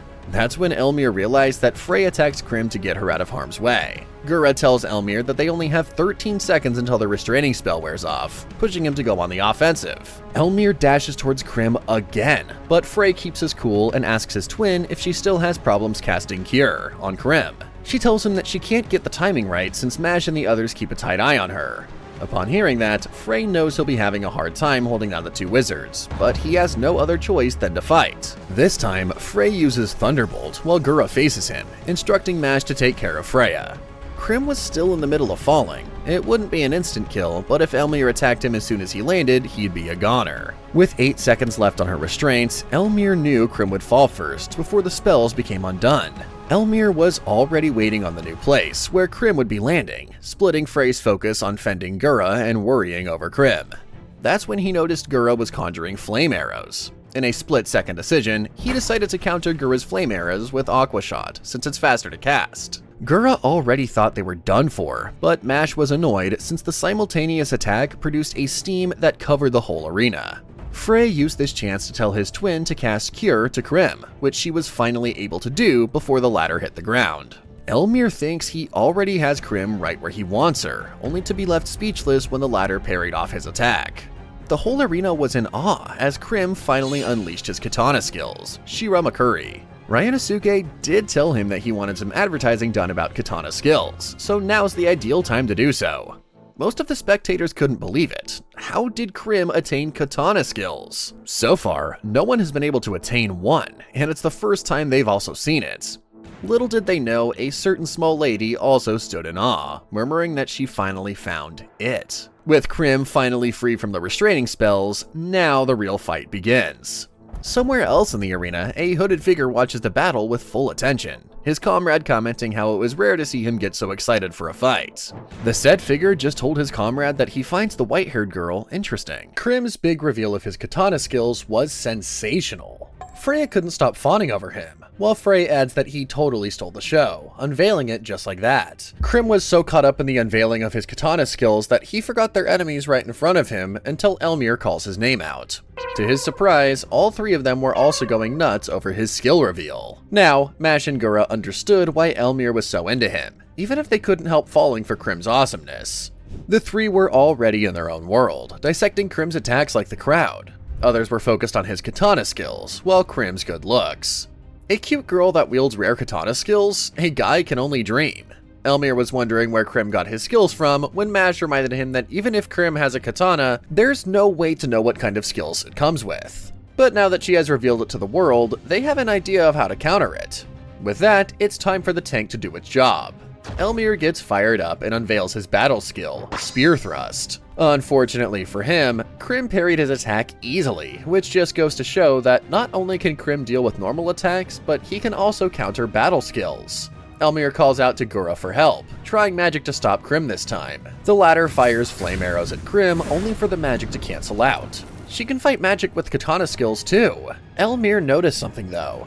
Whenever Krim parries any attacks, his starting motion will always be from an EI stance, meaning his katana needs to be sheathed each time so he doesn't use it consecutively. With that, Elmir tells Gura and Mash to attack Krim together, while Frey tells Freya to prepare herself to cast Heal at any moment, since a barrage of attacks is coming. Krim either managed to avoid or parry all of her opponent's attacks, but the downside is that she can't even get closer to them. Even Krim was aware of his situation when he heard Frey call out to him, assuring him that the two of them could handle the PvP atmosphere. That was the only assurance that Krim needed as he exchanged smiles with Frey. With that, he moved back, further away from Elmir and his group, as Krim took a different stance. He plans to finish it all this time using his secret sword, Kokono. AI Chan's voice carries over the whole arena, as she details that Krim already declared victory for his team. And what's that floating pattern behind Krim's back? Elmir doesn't get it either. Krim's taking an EI stance that far back and plans to end this all in a minute. How? But more importantly, what the heck is Kokono? Suddenly, Krim looked straight into Elmir's eyes, throwing the latter off. Before he realized it, Krim was already in front of him, bumping across his shield as the latter unleashed Rin. Elmir couldn't believe how his opponent managed to close the distance between them in a split second, catching him a little off balance. Still, if he can keep his stance, Elmir believes he can endure it. Too bad for Elmir, as he forgot that Krim has teammates because he realized it a little too late that Frey cast Balance Break on him. Before Elmir could fall, Krim went straight to their healer, Mash, and the latter couldn't even defend himself against Krim's Pew. Ai-chan was having the time of her life commentating. Krim just took Mash out of the game. She's impressed by Krim and Frey's coordinated attack, which eliminated their opponent's healer in a flash. Back to Krim. This time, he moved on to Gora, just as the latter already had his arms up to protect his vital points. Before Krim could attack, he signaled Frey to hit Gora, which Frey did using Acid Piercer. In a single slash, Gora was cut in half and was also out of the game. Krim made it a point to target his opponent's weak spots and struck them down with deadly precision. Forget 1 minute, Krim can take all of them down in 30 seconds flat. The crowd goes wild with how Krim managed to flip the tables in one go, while many more of the spectators were impressed by Frey's support. Elmir can only stare in awe at how the quality of their teamwork changed in a few moments. Krim sheathes his sword back and takes an EI stance, so Elmir takes that as a sign to put his guard up against the former's next attack. Krim came at him with 2, but to his shock, he only managed to nick Elmir's neck. It turns out the latter used his tank skill Guts. This allowed Elmir to endure 1 fatal attack, surviving with only 1 HP. He wasn't going down without a fight, and with that, Elmir used this chance to attack Krim as he had his back turned. But before Elmir could land his blow, Freya came in clutch and blocked his attack using Air Ride, a skill that allows the user to move quickly to any party member. This confused the heck out of Elmir. Don't tanks usually have this skill? Flashback to moments before the fight. Krim opened up using Kokono would be the deciding factor of the battle. At the moment, he can only use 4 consecutive attacks, which are Rin, Pew, Tu, and Sha. On the off chance that he can't finish everything with Sha, Kokono will enter a cooldown. Frey will serve as Krim's backup, but just in case he can't make it in time, Freya will have to protect Krim. Back to the current fight. Freya smacks Elmir with her staff, proclaiming how she can pull things off even when the time comes, rendering their opponents unable to fight. Krim couldn't believe Freya managed to become both tank and healer just like she said she would, but her twin already knew how much of a piece of work she was. And it's over. It's a victory for Krim's team. With just 1 HP left, Freya decided to go for it and defeat Elmir with a single hit. Ai-chan finalizes the victory of Krim's team by announcing it while also replaying the highlights of the fight. The crowd praises Krim's reaction time, parrying all those attacks easily, while others commend Elmir for doing a pretty good job too. At the arena's waiting room, Mash went ahead and declared his undying love for both Krim and Freya, causing a ruckus among his teammates. In the end, they settled for sending friend requests to both Freya and Krim, but even they couldn't do that since both of them reached the limit request. Freya already did the honor of managing Krim's friend requests, deleting every single one while Frey didn't even get one. Elmir thought that this would be his final chance to invite Krim and Freya to his guild, but he's done asking now. If anything, their recent fight just lit a fire in him, so next time he'll be having his revenge at the upcoming guild rank battle. The what? Apparently, Krim and the twins don't know what he was referring to. Was that a different event from the open area conquest? Elmir couldn't believe these three, so he did the honor of explaining it to them. The guild rank battle is a tournament where guilds compete against each other. It's a seasonal event that determines the guild's rank. From what he heard, guilds that consistently rank receive some extra benefits, although details as to what these benefits are still are unknown. Krim was already beaming, hearing all about the battle and asking what the rules of the tournament were. Each guild would have 5 participating party members who will compete across a vast area. The teams will fight until only one remains, which is practically a battle royale. Hearing the rules elicited different responses from Krim and the twins. While Krim was excited to charge into battle, Freya just wanted to hide somewhere safe, while Frey just wanted to evade battling others. In any case, Guro adds that since DUO is starting to gain popularity, many PvP players from other games are also moving to DUO. With that said, there are even some pros who already have sponsors.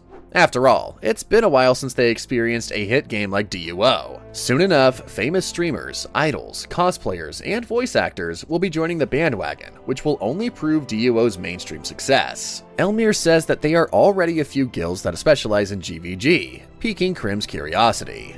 The latter mentioned a few, starting with the Black Wolf Squad, where all the members are beastmen, and then there's also the Tukai Company, who are known for having the best equipment and expensive mercenaries. The guild Lily Garden is also famous for having strong Oju-sama members, but there are two who stand on top of all of the other guilds. Nord Glacier, led by Saul Leon, and Azure Dragon Tempest, who is led by Zhao. Even though Nord Glacier is located in the north and Azure Dragon Tempest base is in the east, the two guilds have been sweeping every area boss they meet along the way. The two guilds were hailed as the favorites to win in the tournament, causing Freya to panic a little. Unlike her, Krim and Frey are more concerned about how the guild's names are so cool. They went back and forth exchanging a couple of names they thought were cool at the top of their heads before Elmir intervened and urged them to find guild members. That snapped Krim back to consciousness as he asked when the guild battle would start, but so far there's no specific date yet. However, there are rumors going around that it will be starting soon, so Krim and the others should hurry. Along with that, Elmir handed Krim the guild creation fee, and thankfully, the hate train online was also subsided. With that, Elmir, Mash, and Gura told them that their guild, Silver Wing, would win next time, as they walked away. Krim and the twins now head to Wyndham Central Park as they talk about their need to recruit 2 more guild members, and they need to do it ASAP. If possible, Krim needs to have a vanguard on their team because even Frey noticed that defending both the front and rear is too much for Krim. Freya thought so too, and adds how she doesn't have enough confidence to become a vanguard. The three of them exchanged ideas of how their ideal vanguard should be. A big muscular guy who is at least 2 meters tall and can make another person cry just by how fierce they look. Krim could only laugh a bit, thinking that if someone like that existed, they would be pretty scary until the trio bumped into a large orc. That shut them up real quick. Would you look at that? Someone with all those characteristics actually exists. But Freya was quick to point out that the orc is probably not a player.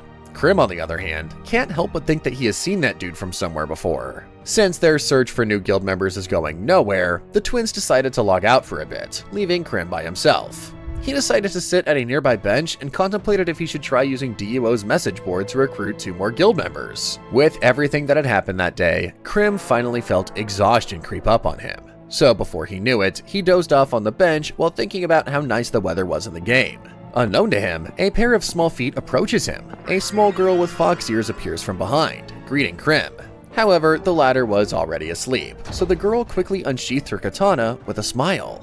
The girl quickly walks over in front of Krim and opens up his palms to place her katana. She started fussing around just in time for Krim to stir in his sleep and wake up. To his surprise, he sees his hands chained to a katana, along with a guinea fowl and a bunch of other stuff, while the girl fiddles with her prompt. Krim just looks at this girl, wondering if she's a player or NPC, just as the latter finally configured to delete her own character data in exchange for learning katana skills. Seeing what she was about to do, Krim couldn't help but panic over what she was about, startling the girl as he did so. The girl, who calls herself Hinagiku, explains that she'll explain katana skills by doing all that to a fairy with white hair because she read it on the bulletin board. Krim explains that he's no fairy, and that he's also a player just like her, prompting Hinagiku to apologize to him. He feels bad seeing her upset like this, so to cheer her up, Krim offers her a sandwich. Thankfully, her mood improved as they sat together while she ate it. The little girl introduced herself as Hinagiku, and then proceeded to munch on Krim's sandwich. Krim, on the other hand, wonders what kind of race she is. Is she a beast man? He can't help but notice how small she is, and it's pretty unusual for a girl like her to play online games. He remembered how his dad used to say that most parents don't approve of playing games so early on. But more importantly, she has a katana. Krim asked her how she managed to get her katana, and Hinagiku said that she bought it from a nearby shop. Well, that's a first. Krim didn't know that katanas were sold in Wyndham. But Hinagiku was quick to add that even though a lot of people own katanas at Wyndham, they can't use them. They can't even unsheath the swords unless they have katana skills. When Hinagiku saw how strong and cool Krim was at the match, she decided Krim would be her master, and she's kinda hoping the latter would also tell her how to obtain katana skills. Aha, so that's what Hinagiku is really after. But Krim knows just the person for this. A moment later, he calls Ryanosuke and fills him in on what happened. The older man was understanding as ever, but being the businessman that he was, of course, it came with a fee. Even for cute little girls like Hinagiku. Unfortunately, Hinagiku only has 120 full, so Krim had to tell him to ease up on the kid. Thankfully, Ryanosuke was just kidding and said that he was going to distribute information about katana skills soon. At the same time, he was also planning to sell some swords made in Kame Pass, explaining that he collected all the materials needed and gave them to the Oni tribe. He even got a katana made for Criminal, but suddenly, the guys at the Oni tribe refused to make katanas. That's surprising to hear. An NPC actually refused to make an item.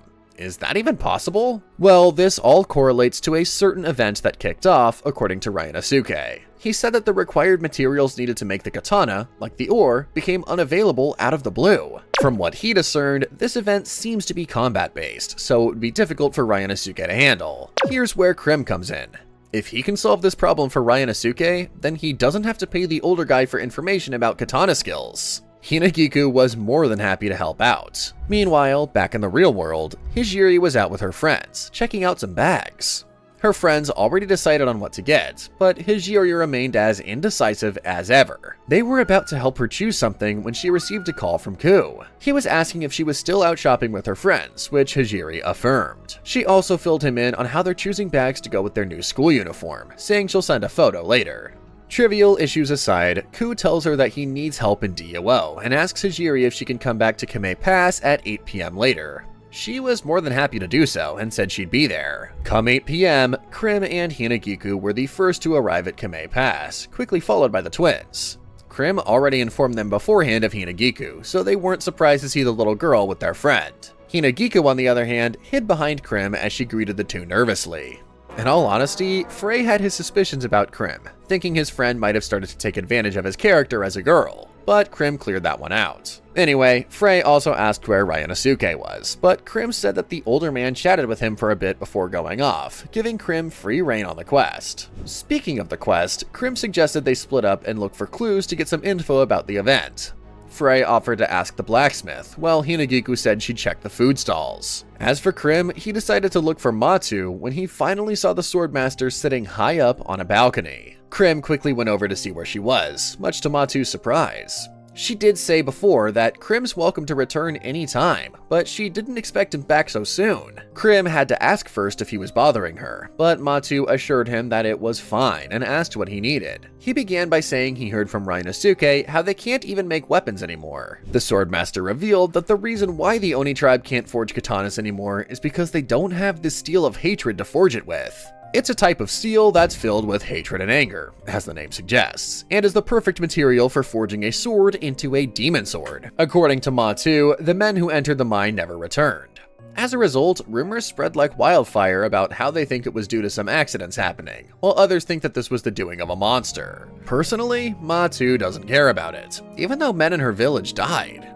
Matu took a sip of her sake and casually added that the men must have forgotten to pray at the shrine, which was why they were cursed to death. Upon hearing that, Krim couldn't help but shudder, and the swordmaster was quick to pick up on that.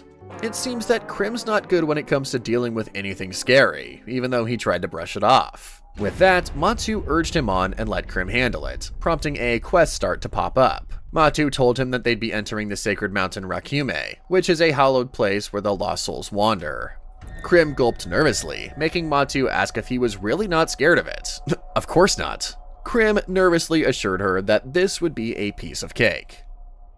Matu asks if Krim knows where he needs to go, and the latter affirms, heading off to the place. Looking at the map through his prompt, Krim realized that Mount Rakume is closer to Wyndham than it is to Naval, which means there probably aren't many enemies around. Matu even permitted him to do some mining if he wanted to, and offered to buy from Krim whatever they may find. Fast forward to later, and Krim and the gang finally made it to the entrance of Mount Rakume. From the entrance alone, it definitely gives off a horror vibe. Frey explains that the quest's objective is to find the cause of the disappearances and resolve the underlying issue.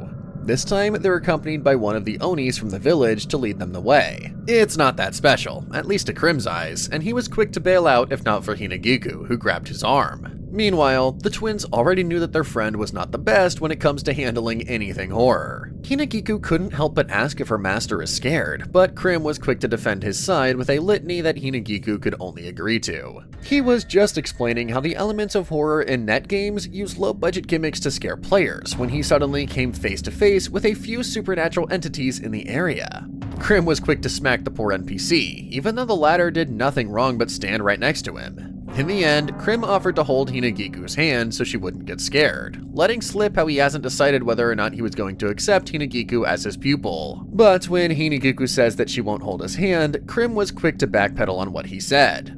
As for the others, Freya talked to their guide, commending how the Onis traveled pretty far just to mine. Their Oni guide explained that there is a lot of interesting things in the area, starting from long ago. Back then, a meteorite landed nearby, which stretched the land inside out. Because of the fragile bedrock, it became a hotspot for accidents, quickly becoming known as the mountain where many lose their lives and enter into the underworld. From there, it was called Mount Rekume, which translates to falling into the dark.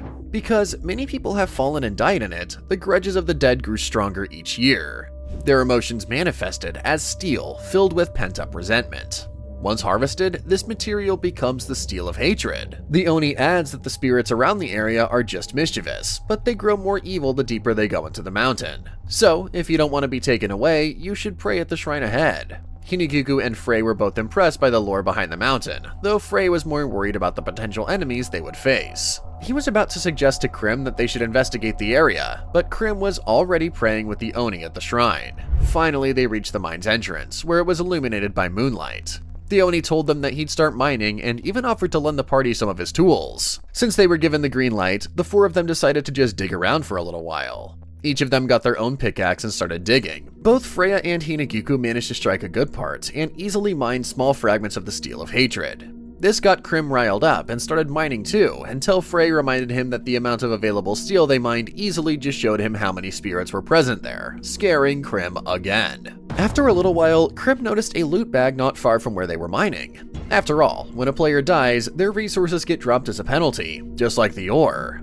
This made them think that the ghost must have attacked the player, when suddenly, Hinagiku came running and called out to Frey. She was carrying a handful of loot bags that were located a few feet from where she was mining, and apparently, there was a lot more where it came from. So, Krim and Frey hurried behind her to check when Krim saw that she wasn't kidding. There really was a crazy amount of loot bags there. Krim thought that there was no way this many loot bags came from one party. Was everyone gathered and killed in this spot?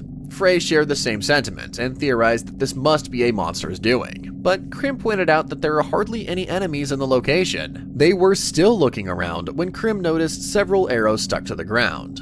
From the looks of it, they're all crossbow bolts and were lodged at an angle. Were these arrows shot from above? Frey walked over to him, saying how he only found regular ore inside the loot bags, and all the rare ore was gone for some reason. Frey thinks that the rare ore was taken from the loot bags, which can only mean one thing. Just then, Krim realized that he left Freya behind. Freya was still mining, oblivious to the hooded figure with a crossbow a few feet away from her. Thankfully, Krim came in clutch and blocked the arrow that was supposed to be for Freya. From the cliff, a group of adventurers suddenly appeared, as a woman, presumed to be their leader, told Krim and the others to drop their rare ore. The woman continues that because ore is a precious commodity in the area, killing and stealing for the material is common. They were player killers. From the looks of it, Krim deduced that they don't look like a makeshift PK party, while their enemies look down upon Krim's party, especially since they have beginner equipment. These were a PK guild alright, and Krim couldn't help but call them out for their poor ways. Upon hearing that, the woman points out that PKing is allowed in DUO and is accepted as a fully fledged playstyle. Besides, one of the woman's party mates points out that Krim and his party were the ones who walked straight into a PK-enabled area. They even brought a rare enemy with them, the Oni. They told Krim to leave the Oni with them since he had a lot of rare ore on him, just as Krim finally uncovered the truth behind the men being spirited away from Mount Rekume. The target for the subjugation quest they took is actually this very party of PKers. Instead of feeling offended, they were even pleased that their party was hailed as the villain in this god-level game. Since Krim mentioned they were on a quest, it only means that another party will come after them, right? This works for her and her crew, because they'll even get the bonus of a rare enemy. Not only that, but their harvesting efficiency will increase too. Krim wasn't fazed though, since it's not a ghost, it's not a problem. This earned him an eyebrow raise from the woman while he called out to her.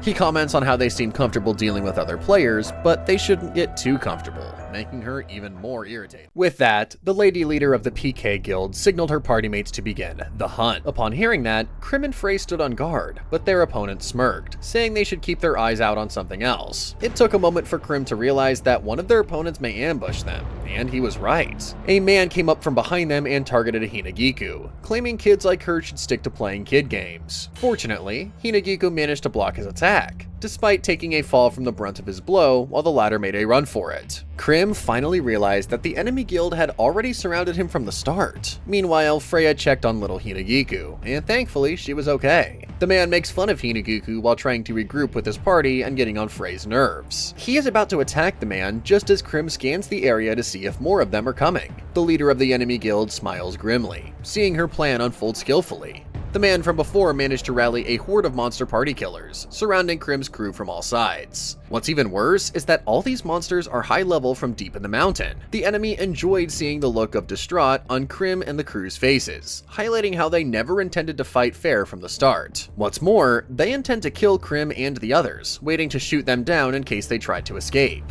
One of the crossbowmen fired at Krim's party as a warning shot, while the latter assessed the members of the enemy party. So far, he knows there are 3 crossbowmen at the cliff and called out to Freya to use her healing skill. She did as he instructed, but right before she could heal the Oni, the enemy's halberdier went straight to attack Freya, now that he knew that she was the party's healer. The Oni moved quickly, blocking the enemy from attacking Freya, while Krim told him that he'd be their support. As soon as he said that, the man who attacked Hinagiku appeared and set his sights on Krim instead, prohibiting the latter from supporting his party mates. Everyone's busy trying to fend off the enemy party, and seeing how they've all got their hands full, Frey decides he'll take care of the crossbowmen at the cliff. Not a moment later, a monster appeared from his side, reminding him that he couldn't just ignore the horde of monsters surrounding them. He used Thunderbolt to fend the monster off, but this gave the crossbowmen a chance to attack him while he was busy doing so. Even if he finds their attacks annoying, he had to commend the enemy's teamwork. The support fires pretty accurate, despite coming in hot from the cliff. Fortunately for Frey and the others, the enemy is treating the Oni as an NPC, since he's not being targeted by the monsters at all. Wait a minute, the halberdier. He's not being attacked by the monsters as well. This confused Frey and made him think that if the latter is actually an NPC, so does that mean the guy who brought the monster train is also an NPC? He looked over and saw that he was being attacked as well, while busily fighting Krim. Plus, he's also being mindful of his surroundings too, so why is the halberdier the only one who isn't being attacked? Is there some kind of condition behind it? Compared to him, his twin is having a worse time because of what this strange nail that's slowly closing in on Freya's chest. No matter how much she cures it, the nail just won't go away and continues to inch closer to her. Krim knew what it was, a delayed activation attack skill. He's certain that it would cause at least serious damage, if not a one-hit kill, if they don't cancel it in time. His opponent seemed to have read his mind, confirming Krim's thoughts as he said that Freya will die if they leave her alone now. With that, he ran off to regroup with the enemy party while Krim could only stand still, racking his brain on how they could break through the horde of monsters in front of them to get to Freya's side. While Krim and his party are busy fighting for their lives, the PK Guild lies waiting for the former to be eliminated so they can get the rare ore drops. Despite surrounding Krim's party and hauling in a monster train, they also made sure to block Krim's descent route, ensuring that there was no escape. Back to Freya. She continues to panic seeing how she's about to get nailed, and Frey can't do anything about it since he can't tell which monster is attacking his twin because of how close the monsters are against each other. Hinagiku asks the others about Krim's location, wanting to go where he is, but Frey tells her that Krim is too far away from them. While they were talking, an arrow hit Hinagiku's shoulder, reminding Frey of the gravity of their situation. They only managed to hold out this far because of Freya's healing. If she's dead, then they're all goners. Frey quickly scans the monsters around them to see which one's responsible for attacking Freya, and ignoring the ones attacking him, Hinagiku, and Krim. It didn't take long for him to see a lone figure floating near the cliffs. It was just out there staring right at Freya. Was that the monster attacking Freya? Frey had a hunch that he's right on the money, but there are too many enemies between him and the monster, so this could be their ticket to escape? Up in the cliffs, one of the crossbowmen noticed Frey was just standing around. She was about to shoot him down when she got hit by something out of her peripheral vision. When she checked what it was a dagger. How did this get here? She didn't even have time to check what or who did it, because she got sliced in half a mere second later. Seeing what happened to her alarms the other 2 crossbowmen, one of them refusing to believe that the other party has reinforcements. That's when the other guy pointed out the person responsible was standing right in front of them. It was Krim. They couldn't believe that Krim threw the dagger from that distance. What's even more mind-boggling is why Krim was just standing around and why the monsters aren't attacking him. The PK Guild leader noticed what Krim just did and asked their other party member if he thinks Krim knew about it. But the latter countered that if he did, then none of Krim's party members would have been targeted. Now that he's got the PK Guild to stop attacking Freya, it gave Krim a little time to do something about the monster attacking Freya. From behind him, Frey shouted and pointed to Krim, the monster attacking Freya, asking him if he could do something about it. Seeing that Krim was about to head to the right monster, the crossbowman got ready to shoot Krim down, but the latter moved quickly, blocking their attacks. That's when they also realized that Krim's holding a katana. Is this the same character people were talking about on the billboard? While one of the crossbowmen was distracted, Krim ran over to the monster. Still, Frey doesn't get it. How come Krim's not being targeted by the monsters? The Oni answered and said that it's because Krim offered a prayer to the shrine, allowing him to hide from evil spirits. It's the shrine's divine protection. The little prayer Krim did earlier at the shrine proved to be useful. Now that Frey thought about it, it only made sense to have a buff area in the mountain, so that people can mine comfortably. Meanwhile, Krim finally reached the monster attacking Freya, and took the latter out in one swift slice. He did it in the nick of time, because the nail was about to embed itself in Freya's chest. Now that their immediate problem is solved, Frey told the others that it's about time they break away from the horde of monsters and instructed everyone that they'll go back the way they came. Frey and the others broke off from the horde, alarming the crossbowmen as the two did their best to stop the party from leaving. The Oni block off their arrows while Freya wonders if it was the right choice to leave Krim behind. Frey knew their friend would make it and catch up soon, knowing Krim's got some crazy stats. Speaking of Krim, he urged Frey to take the others to safety, because he's now face to face with the leader of the PK Guild. The enemy leader makes fun of Krim's default gear and tells him she'll let her off if he apologizes right now. In his case, he can't forgive her for targeting Freya and the others, and with that, she makes the first move. Krim was quick to block her attack, which reminds her, Krim's got some pretty nice katana skill. Did someone buy it for him? After all, his character's all cute and demure. Unlike her, she started nitpicking a lot of Krim's attributes, especially his red cloak, which stands out too much. They continued to exchange blows, but she was starting to get irritated, seeing how Krim still hadn't shown any of her cards yet, while the latter only called her out for yapping too much. This time, Krim takes offense and hits her with more force. She managed to block it and realized just how powerful that was, making her wonder, just how much power did Krim put into her strength stat? With that amount of power, she's pretty sure Krim would trip and lose control. To her surprise, Krim is actually pretty nimble and agile, following up with one smooth attack after another, that she had no choice but to back up.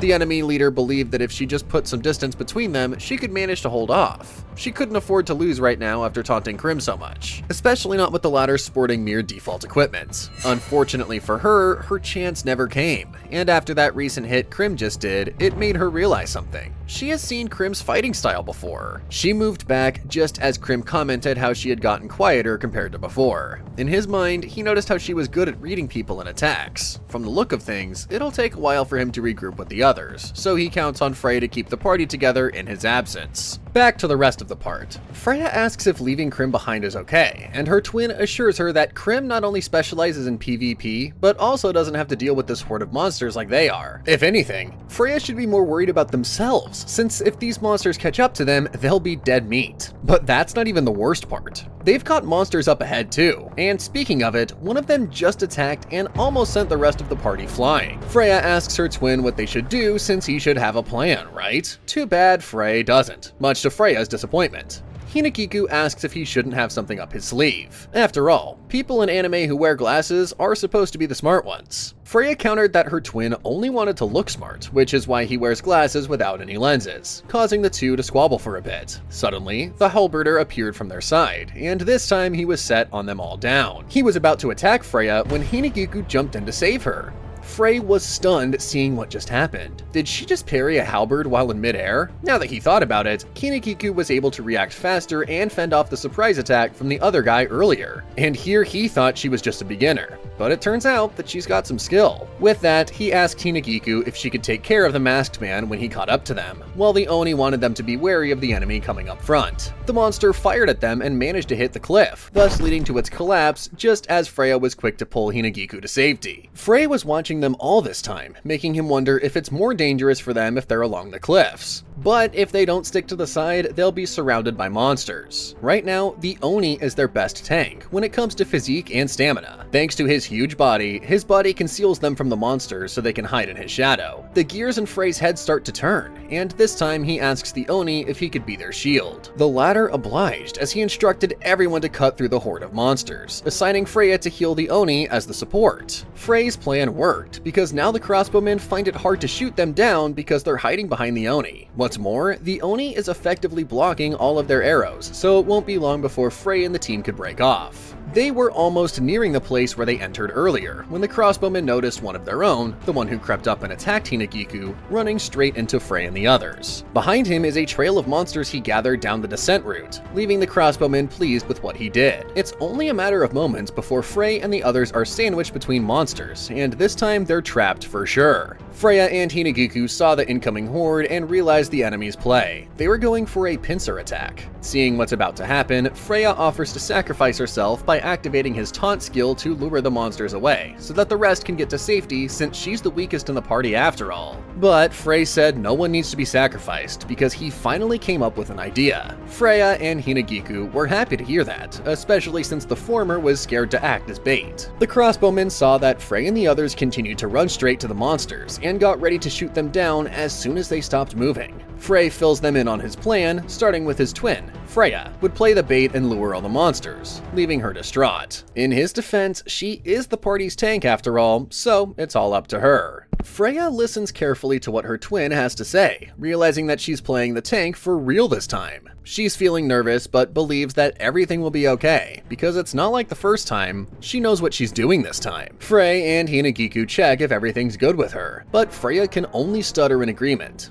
They know she's freaking out. She didn't have any choice, and with that, they commenced their plan. Their group broke into pairs, Freya and Hinagiku, while Frey ran alongside the Oni. This confused the crossbowmen as they wondered which of the pair was the decoy. It doesn't really matter though. What's important is they finish them off once starting with the pair and where the monsters are most aggressive. Frey and the Oni are the first to clash against the monsters, with the latter asking if Frey's plan will really work. Frey has no idea if this will work, but the plan is simple enough. Besides, the two girls are right on their side, just a few meters away. On Freya's end, she just needs to keep a certain distance away from Frey and wait for his signal. In front of them, the horde of monsters is coming in hot, while one of the crossbowmen gets ready to shoot them down. The question is, which way would the monsters aggro? Frey finally gives the signal to Freya, so she tells Hinagiku in turn to guard her. Freya finally activates her tank skill and taunts the monsters, provoking them to come get her. It worked quickly as they shifted their attention to Freya. One of the crossbowmen was surprised because wasn't Freya the party's healer?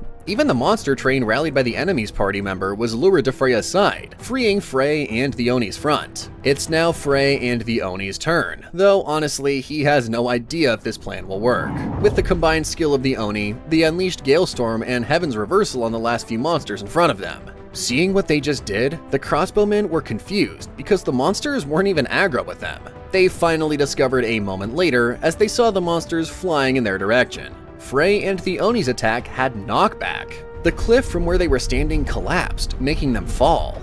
It didn't stop there. The surrounding cliffs also collapsed, caving in on the majority of the monster horde, along with the man who rallied them. The crossbowmen managed to keep safe, though the majority of the monsters were wiped out. Still, they couldn't believe that Frey's party was that reckless, using the monsters as bait. Well, at least the pair of girls from their party are dead, right? Wrong. Frey really did keep his promise. No one needs to be sacrificed. Freya carries Hinagiku on her back and uses her air ride skill, avoiding being buried alive. The female crossbowmen couldn't believe they just got played like that, and Freya even picked up the air ride skill too. The other crossbowmen finally realized what the ladies had just done. Freya kept the maximum range of air ride when they split, so she could zoom back to Frey and the Oni. Freya and Hinagiku rejoined Frey and Oni a moment later, with the Oni seeing how the girls enjoyed what they had just done. Freya never thought of using air ride as an escape skill, already in celebratory mode for outwitting the enemy. Frey tells her and Hinagiku that they shouldn't celebrate yet since the monsters behind them and the PK guild members are still hot on their trail, even if he himself was smiling pretty smugly at what they managed to pull off. With that massive landslide, there was enough dust cloud for them to use as cover, so with that, their group ran straight to it to avoid the enemy. Meanwhile, back to Krim, he noticed that something pretty big must have happened back there, given how the commotion reached him even though he was far back. But was it Frey, or was it the enemy? His attention shifted back to what was in front of him, the guild leader who was on the ground, missing one leg, and botched up. She looks up to Krim in distress as she realizes that the former is the full embodiment of battle sense. If anything, she's getting deja vu from this fight.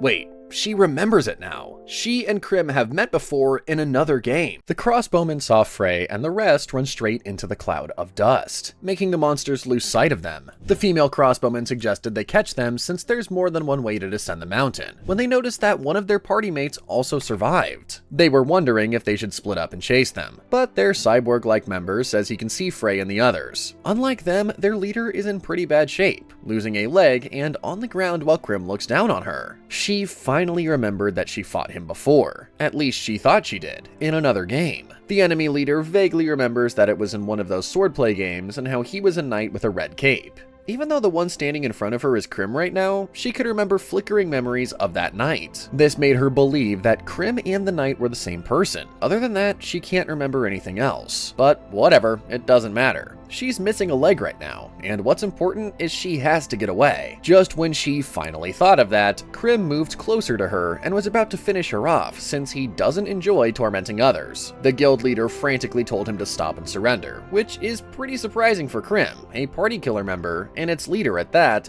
begging for their lives. You don't get to see that every day. She tells him that she's just that type of person who doesn't have a shred of pride. But more importantly, she didn't leave the ore she stole at a warehouse, did she? She rebuts that she's not that stupid to do something like that, leaving the two to laugh awkwardly. Just to be sure, Krim decided he'd finish her off anyway, which ended up in her calling him names. Looking past Krim's figure, she noticed someone running straight to them and recognized him as one of their own. This is now their chance to overpower Krim. It's 2 against 1. She tried to strike a deal with Krim, saying she'd give a third of the rare ore they stole, believing that the rest of her party members wouldn't notice if that much was missing. Huh? So does that mean she's controlling all of her team's rare ore by herself? She tried to deny it, saying it was just a slip of the tongue. In that case, Krim suggested she should just give it all to him, aggravating the latter. How dare he make fun of those seniors to him? She was so infuriated and had enough, so she activated her battle art, Banish. Krim was taken aback at how she directed her technique to the ground, emulating a smokescreen as it did so. Thanks to his trained eyes, Krim saw through her follow-up attack, Rain Blast, and quickly moved to disarm her. Now that she's fallen again and Krim is ready to strike her down, her party mate appears behind Krim to take him down. This made Krim a little fearful for his party, wondering if Frey and the others were killed. As for the enemy guild leader, she really thought she had Krim right where she wanted him, only for the latter to step on her face and get away from the other. After suffering such embarrassment, she tells her party mate to kill Krim, but Krim uses her foot to stop the enemy's battle skill from activating. Krim surged forward and used his shadow weapon to behead the enemy, but the cut was too shallow, so it didn't grant him an instant kill. Since he was already at it, Krim decided to just keep going when he felt his HP go down. That's because the enemy leader pierced through her own party mate just to get to Krim and activate lethal piercing, which killed her party mate. She was already in celebratory spirits, thinking she finally got Krim, but the latter was quick on his feet and moved away before her technique could get him. Now, with a semblance of HP left, the enemy leader is content since there's no critical hit needed to finish him off anymore. She pulled a gun concealed in her leg and pointed it to Krim. With only one shot, he was as good as dead. She scoffs at Krim's decisions earlier, saying they could have all avoided this if the latter only agreed to her terms. When Krim didn't answer, she shot him and missed. Krim kept darting around, making it hard for her to lock in and get a good shot. Just when she thought she had him, Krim evaded her shot easily, making the latter panic. There's no way someone can dodge bullets like that. She just needs to land one shot, and then it's her win. But no matter how much she aimed, Krim evaded every single bullet she fired. If anything, his movements remind her of the time she played a large-scale combat VR MMO, and this time she's sure of it. It was during the siege battle in World Crisis. At that time, the enemy team had broken through Point C. She reminded her team back then to do their job, even though one of her party mates pointed out that the opposing team was ranked lower than them, so there's no need for the majority of their lot to be on protection duty. All of a sudden, the enemy team appeared, so she instructed the others to take care of the flank, and to prioritize the ones attacking the orb.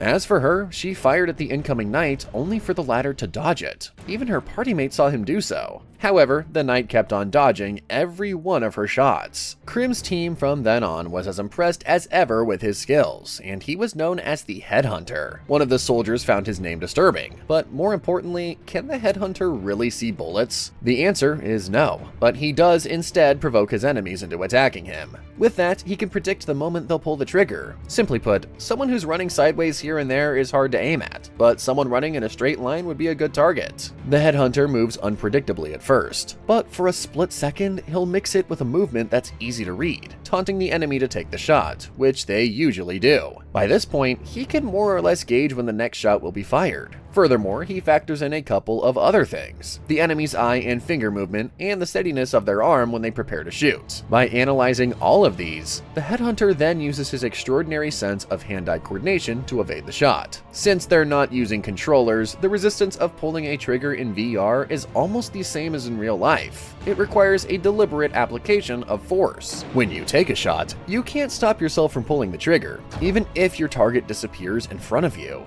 Krim's constant zigzag running paid off because he managed to avoid getting shot while also inching closer to the enemy, slicing her arm off as he did so. She finds herself on the ground for the third time tonight, and this time she finally remembers Krim. He was the headhunting Red Knight. Krim corrected her, saying it's actually the Crimson Knight. Not that he cares or anything, though she can see right through him, knowing Krim cares deeply about his title. But this is looking bad for her. Of all people, why did she have to face Krim the Headhunter here of all places? But then again, it shouldn't come as a surprise, since it's only natural that the PvP file would start playing DUO. Little did she know, Krim is also in a pinch because now the enemy knows who he really is. What if rumors start spreading that he's a guy in real life? She already knows what the other players would say about him.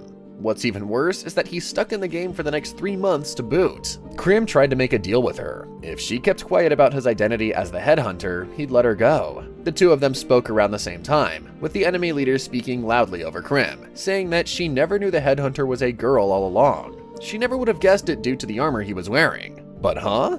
Did she just let him say he'll let her go? Too bad for her, Krim's cover isn't blown, so he took back his initial offer. In that case, she tried to appeal to him using his party instead, but they're small fries after all, so they might be wiped out sooner rather than later. She could stop that from happening, though it's a pain to carry the party, and was about to relate her experience when Krim cut her off mid-sentence. He made it clear that he's not the one carrying their party, and that Frey and the others aren't small fries. Since that's been settled, he tells her that he has all the time, causing her to inch away from him. Krim used Shadowbind to restrain her movements when he noticed another shadow cast from a hooded figure on the cliffs. Is this another one of her backups? Who is that? And are those wings on his back made of fire? Krim has a lot of questions running through his mind right now, wondering if this hooded figure is a ghost or maybe one of the enemies. On the other hand, the enemy PK guild leader knows who it is. This dude is the current sole strongest player in DUO, the guild master of Nord Glacier. But what was he doing here?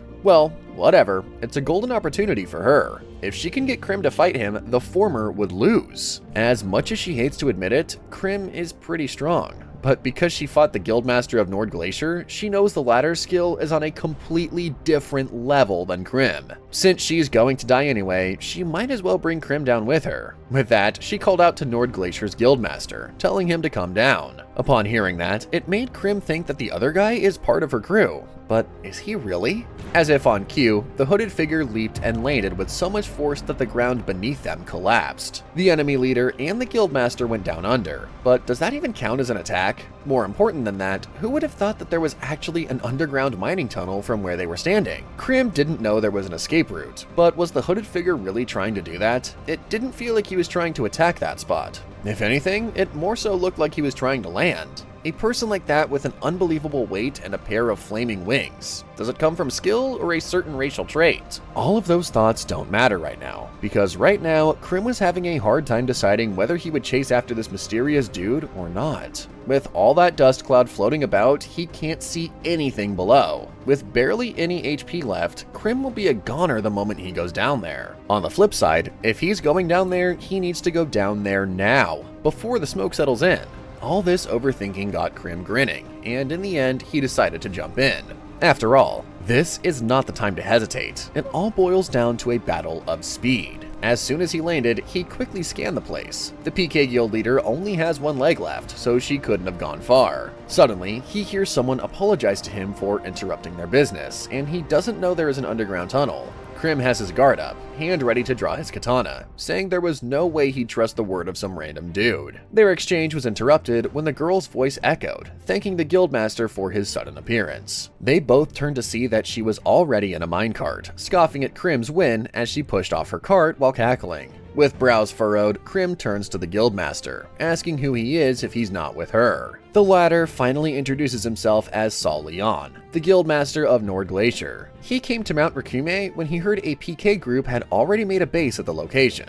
However, he didn't expect to see them hunt other players, especially the new ones. Despite the situation, Sol admits that Krim piqued his interest the most. So what? Is this dude trying to pick a fight against Krim? Well, they can make it quick then and turn it to a sudden death match. As he said this, he stabbed himself, lowering his HP to just a shred, then motioned the other minecart to Krim. If Krim doesn't want to fight, then he's free to walk away and chase the girl, and he won't kick a fuss. However, he still wonders if Krim would choose to fight him instead, knowing the latter is brimming with such fighting spirit.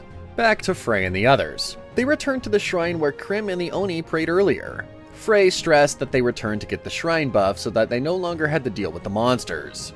He never expected a hidden gimmick like this in a game like this, which is pretty rare. The twins and Hinagiku proceeded to do so, clasping their hands in prayer when the Oni pointed out that he hadn't yet taught them how to pray. A moment later, they heard a few voices coming from where they came from. Is the enemy here already? With no time left to pray, Frey decided that they should hide and wait in the shrine instead. The twins fooled around for a bit until they decided to hide and peek from the inside out. 3 of the enemies they faced before were there, along with the masked one, which explains why the enemy knew where they were headed when they escaped. Inside, Frey and the others fussed over the materials inside the shrine before finally locking the door and hiding. The female crossbowman wonders if Frey and the others really turned tails and suggested they'd check the shrine, which she called a rundown shed. One of his party mates called her out, saying she'd get cursed for saying that. Still, they decided to approach the shrine to see if Frey and the others really were in there, while also wondering if they'd get a buff just by entering the shrine. They tried opening the door, but it wouldn't budge. So the female crossbowman just settled to check from the outside. When she saw nothing, she told them they should check the back. Just when they were about to move, one of the PK guild members asked if any of them touched anything aside from the door handle. The cyborg-like members saw there were marks on the door that were still warm, indicating Frey and the others were still inside. Upon hearing that, Frey and the others moved back, realizing that the cyborg could read infrared light. This skill is actually distinct among the gnomes, which explains how he was able to see the group's heat signature. The PK guild starts barraging the door, just as Freya asks what they should do, especially with so many monsters outside. If the door is destroyed, they'd come rushing in, and they'd all die instantly. The Oni counters this, saying the shrine is protected by sacred power, so it won't be destroyed so easily. Upon hearing that, Frey asks if the whole room may be a sacred element field. In DUO, there's a concept of elements, a weakness to water, fire, and so on.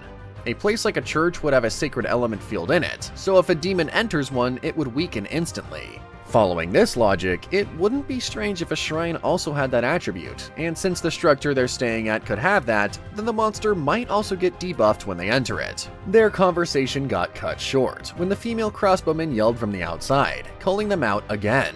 She's so pissed that she calls out Frey and the others for constantly running away and how they should play a VR sports game instead. Frey counters by saying that they're the cowards, picking on players wearing starter gear and relying on a monster train to help them win.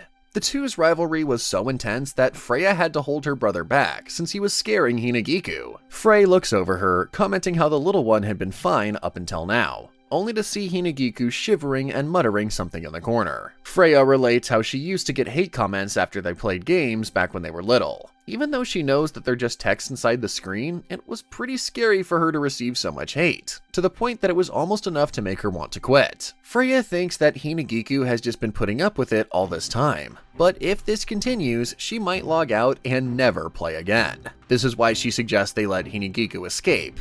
They'll just regroup again with Krim and play in a safer place. Hinagiku related how she played with friends in a different game just recently, but evil adults killed their party, making her friends quit. Because of that, her mother reminded her that if she runs into any player killers, she shouldn't hesitate to kill them. Exterminate them all without a shred of mercy, like the worthless ticks that they are. Hinagiku had a delirious look in her eyes while saying that, muttering as she caressed her blade, full on blabbering about how she didn't want to make things worse, so she held it in all this time. But if she's going to go down anyway, then she might as well take as many PK members as she can. It turns out she's not afraid after all, but more importantly, that door won't hold for long. Freya clasped her hands, saying they should just use the shrine's sacred powers to sweep the monsters away. But Freya explained that's not how element fields work. Hinagiku chimed in, asking if her sacred skill was also unusable right now. Frey points out that he can't exactly think of any unique Beastman skills that would help out right now. That's when Hinagiku revealed that she's not actually a Beastman. Outside, the PK guild members were relentless, close to breaking down the door. Before she could see what hit her, the female crossbowman fell to the floor, the door panel squashing her as she realized the guys inside had broken the door themselves. The halberdier could barely react before a flaming Hinagiku cut him down, the little one delirious as she told them she'd offer their heads as shrine offerings. A flaming Hinagiku emerged, claiming she'd have all their heads as offerings to the shrine. What just happened? The female crossbowman looked up and saw Hinagiku was covered in bluish flames. Why was the little one on fire? Before she could ponder over it, the gnome appeared and said that the rest of the party are still inside the shrine. They can attack them now. Even the gnome noticed Hinagiku's condition. Like his party mate, he can't help but wonder what the effects of being covered in flames are. Looking at her through his infrared vision, she is literally on fire, and even taking recoil damage at that. In exchange for the damage, is the girl getting buffed? From what he sees, the enemy party hasn't left the shrine yet, making him consider that they're using Hinagiku as bait when he suddenly hears his party mate calling out to him. The female crossbowman points out that the enemy is aiming at him. The gnome looks around and sees Frey's silhouette, but there's nothing there. Not until the female crossbowman tells him to turn off his infrared vision.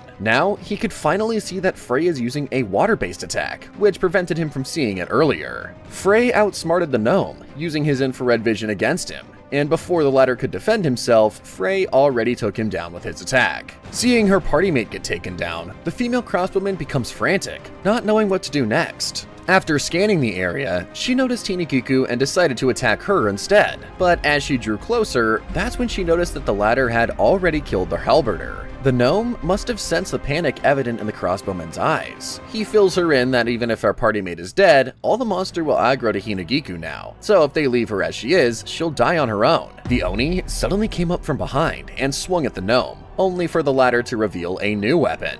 Seeing what he just did, Frey deduces that the crossbow may have been their secondary weapon, and they have a different primary weapon. After all, he hasn't seen the two of them use any crossbow skills at all. The female crossbowman conjured a spear out of thin air, and just when she was about to attack the Oni ran away and headed straight to the shrine. Hinagiku perches at the top of the shrine, looking over the gathered monsters below her just as Frey finally closes his book of spells. Everything went according to plan. Hinagiku reeled the monsters and baited the party killers while Freya continuously healed her. Frey used the enemy guild skill to make a mob train against them as Hinagiku charged up her final attack. Earlier, Hinagiku told the team that she's not just a regular beastman, she's a silver fox, one of the rare races. Silver foxes are more human-like than the former, but Frey wanted to know if her race has any sacred element skills. At that, Hinagiku pulled up her prompt and showed him her self-destruct skill, Azure Flame. The first and last time she used it, Hinagiku's HP dropped to 0 and died, hence she never used it again. As soon as her unique skill is activated, Hinagiku takes a lot of recoil damage, but in exchange, she will be imbued with both sacred and flame elements. But that's not all. She also has a buff to attack against demons, so combined with the shrine's element field, which weakens the monsters, she is completely unstoppable. Before the two PK guild members could even make a run for it, Hinagiku unleashed her battle art, Divine Inferno Vortex Slash, instantly killing the two along with the rest of the monsters. Frey and the gang wrapped up pretty nicely. Meanwhile, Hinagiku couldn't believe she had so much power all along. To be fair, playing a rare race is pretty finicky, since she needed to have a healer or a couple of potions to survive if she used that skill again. More importantly, Frey is concerned that Krim hasn't caught up with them yet, so the crew decides to go back and look for him. Frey is pretty confident with his friend's skill. This is Krim they're talking about. Frey is pretty confident with his friend's skill. This is Krim they're talking about after all, but decided to go and look for him.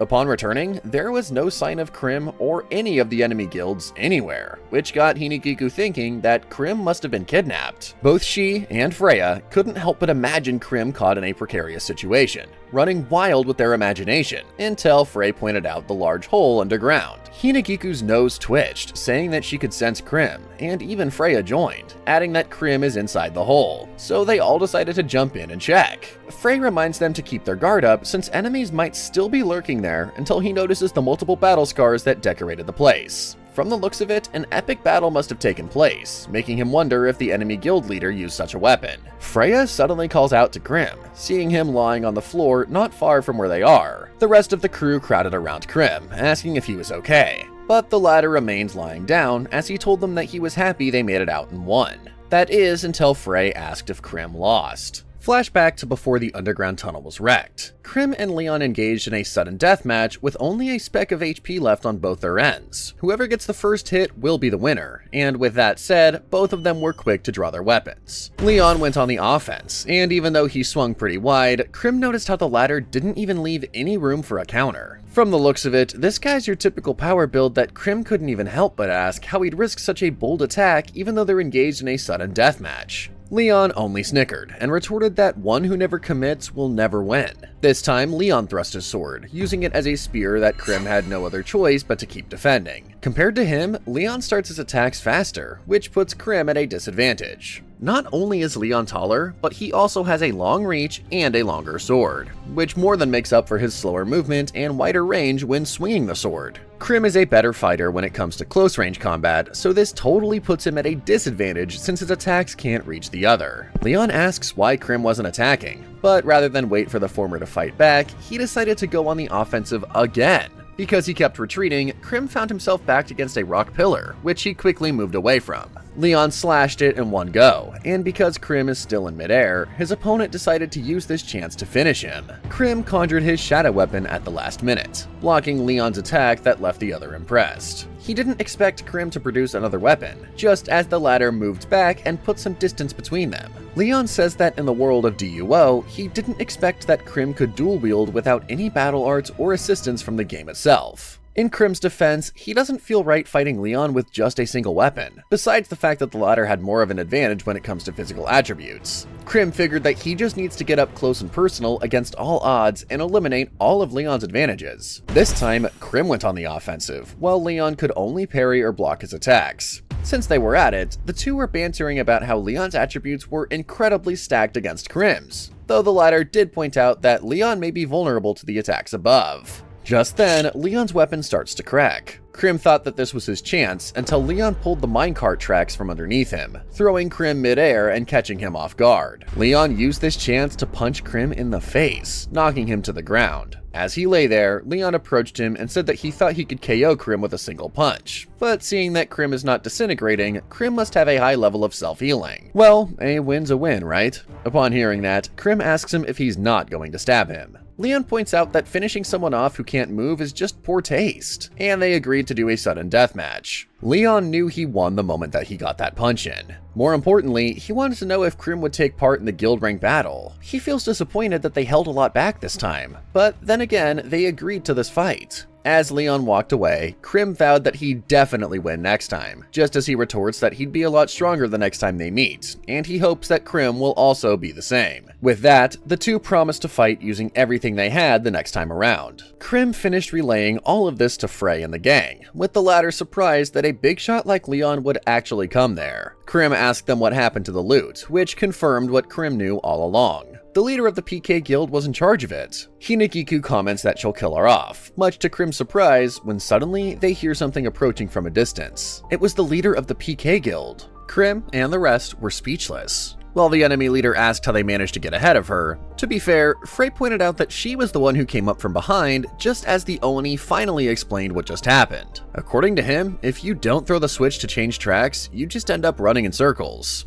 Well, that's that. The enemy leader tried to breeze through them, rambling about how the game developers must have been smoking something good when they made this level. From the looks of it, Frey and the others must have beaten the rest of her party, which is all good. Unfortunately for her, Frey and Hinagiku bore grudges and stopped her in her tracks. To this, she turns to Krim, saying she already admitted defeat and that the former let him go. Krim clarified that the only thing he remembers is her running away, and he hasn't forgotten how she insulted Frey and the others too. She lowers her head and apologizes, admitting that she went too far, which is why she proposed a new deal. How about they PK together next time? If she's with Krim and the crew, they can make loads of money from hunting beginners. Krim gave her a hard pass, admitting that as much as they enjoy playing PvP, party killing isn't their thing. Besides, the quest they took has conditions that need to be cleared, which is why they're subjugating all of the party killers. When she heard that, she couldn't believe her ears. You mean Krim is taking them down just because of a quest and not because they're evil? For the sake of a quest, they have no morals? Frey chimes in, explaining that doing a monster PK can get you banned, unlike a regular PK. When she heard that, she started to panic and reasoned that it was not PK if none of Krim's crew members died. Krim suddenly suggests that they should just call it a scrim, so they should just end it with good sportsmanship.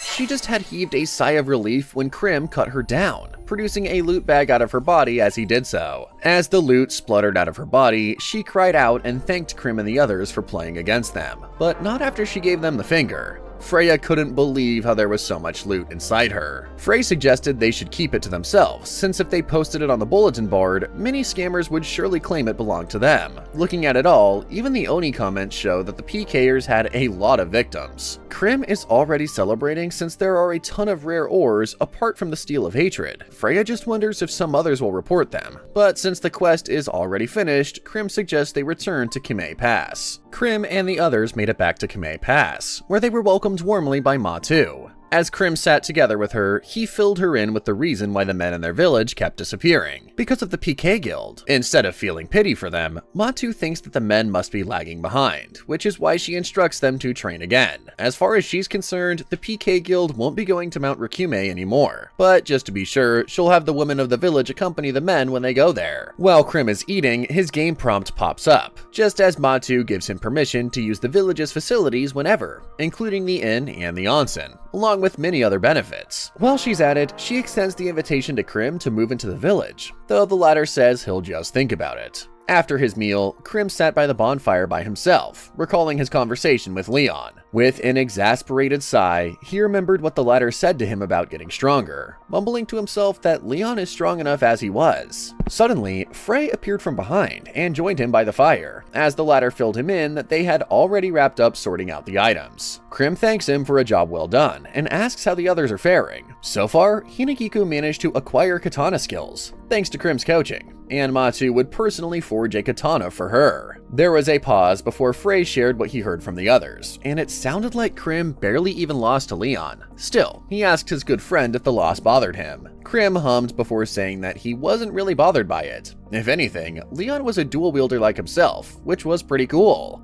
But that's not all. Leon wasn't even carrying a shield, so his left hand was free throughout their battle. Moreover, he quickly adapted to Krim when he started dual wielding, which made the latter believe that Leon also knew how to do it. This prompted Frey to ask if he thought Leon was holding back, but Krim didn't think so. He believed that Leon was just hiding his trump card. After all, the latter said that he's saving it for the guild ring battle. Now that he's remembering all of this, Krim couldn't help but express how much he wanted Leon to pull his other sword out. But it didn't end there. Krim continued about how he was caught off guard when Leon ripped the minecart track with his bare hands, and at this point, Frey couldn't help but chuckle. The latter was worried for a bit, thinking that Krim must have been depressed after losing, but based off of his whining, he was having a lot of fun. Well, it's not like that, but before Krim could explain himself, Hinagiku called out from behind them, announcing that her new katana was ready. Seeing her beam like that, Frey tells Krim not to pull a long face since the little one still considers him as her master. Krim let out a warm smile after hearing that, and turned his attention to Hinagiku, asking to see her katana. Matu shows off her latest work, the demon sword Onikiri, but what's most noticeable about it is that it's an X-rare weapon. Matu explains that among the looted items, there was an especially rare ore present that was used to forge Onikiri.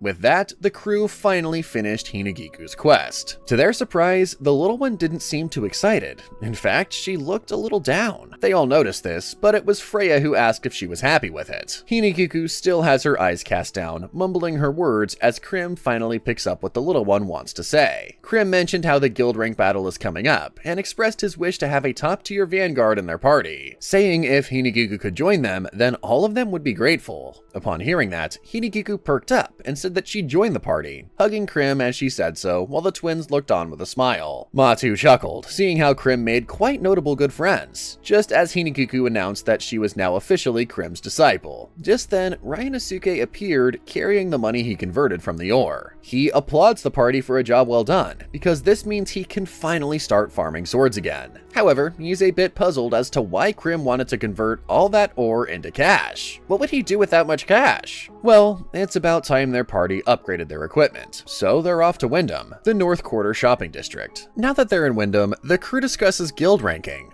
The higher the rank, the more guild points one party receives. Freya explains to Hinagiku that these guilds can use these points to improve their territory's defenses. To add, she said that they'll even have control of a bunch of territories that even establish a country someday. To do so, they need to be in the top of the rankings. Hinagiku finally understands the purpose of the guild rankings and asks if prep for the event has started. As far as they know, it hasn't yet, but Krim and Frey are more concerned about the equipment. According to what they read in the forums, the stats and abilities of equipment sets can vary depending on where you are. At the moment, there is no documentation on the gear available in Naval or Kime Pass. Frey adds that if you also consider a shop's distance to the starting area, it looks like there's no correlation to the equipment quality. The ladies notice that the two have been looking at the forums for a while now, so Freya asks what Frey and Krim's plans are. The two deadpanned that they would scour every single town and go through every shop's equipment set to find the strongest possible combat gear in the current meta era. Hinagiku and Freya, on the other hand, are pretty chill about it, but that's not good enough for Frey, scaring Hinagiku with his tenacity.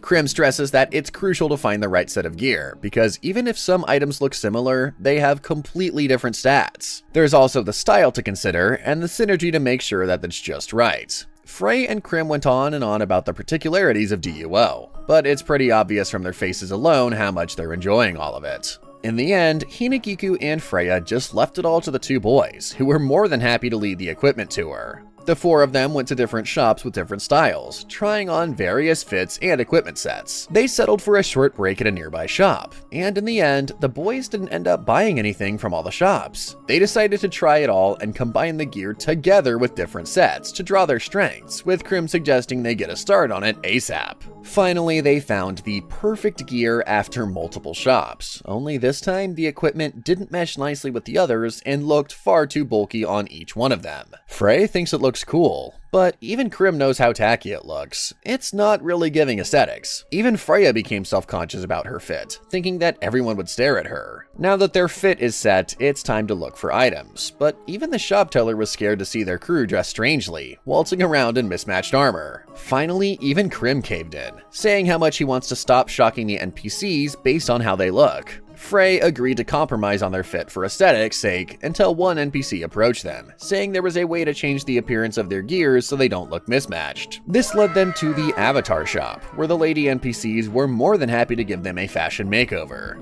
Since Krim doesn't really care for his looks, he asks Freya to take over his aesthetics for him. Krim low-key regretted that later, since Freya had him try different outfits, making him look like a doll. Even Hinagiku's concerned at how dedicated Freya was to finding the perfect outfit for Krim. While he was changing, she spots another outfit displayed and decides that Krim will wear that one. The only problem now is that Krim's boxers won't mesh nicely with his new fit. Freya gave him the option to choose between white or black undies, so in the end, Krim opted for the white one. After Freya made him try both colors, their party finally finished their whole fit and gear, though Krim believes he lost something as a man while doing so. Still, the whole outfit revamp cost them a lot, when suddenly they all received a notification from the game developers. Finally, the date for the Guild Rank Battle qualifiers is announced, with Freya panicking since they still don't have a fifth member yet. Krim says that there's no need to panic, and suggests they head to the administrative system so they can check things out. As soon as they reached the place, they were shocked to see how crowded it was, with different parties eager to sign up. The process entails that if a guild guildmaster wants to register for the event, they need to do it at the reception desk inside the guild hall, where a large queue is waiting. For a set period, guilds will enter as many battles as they can.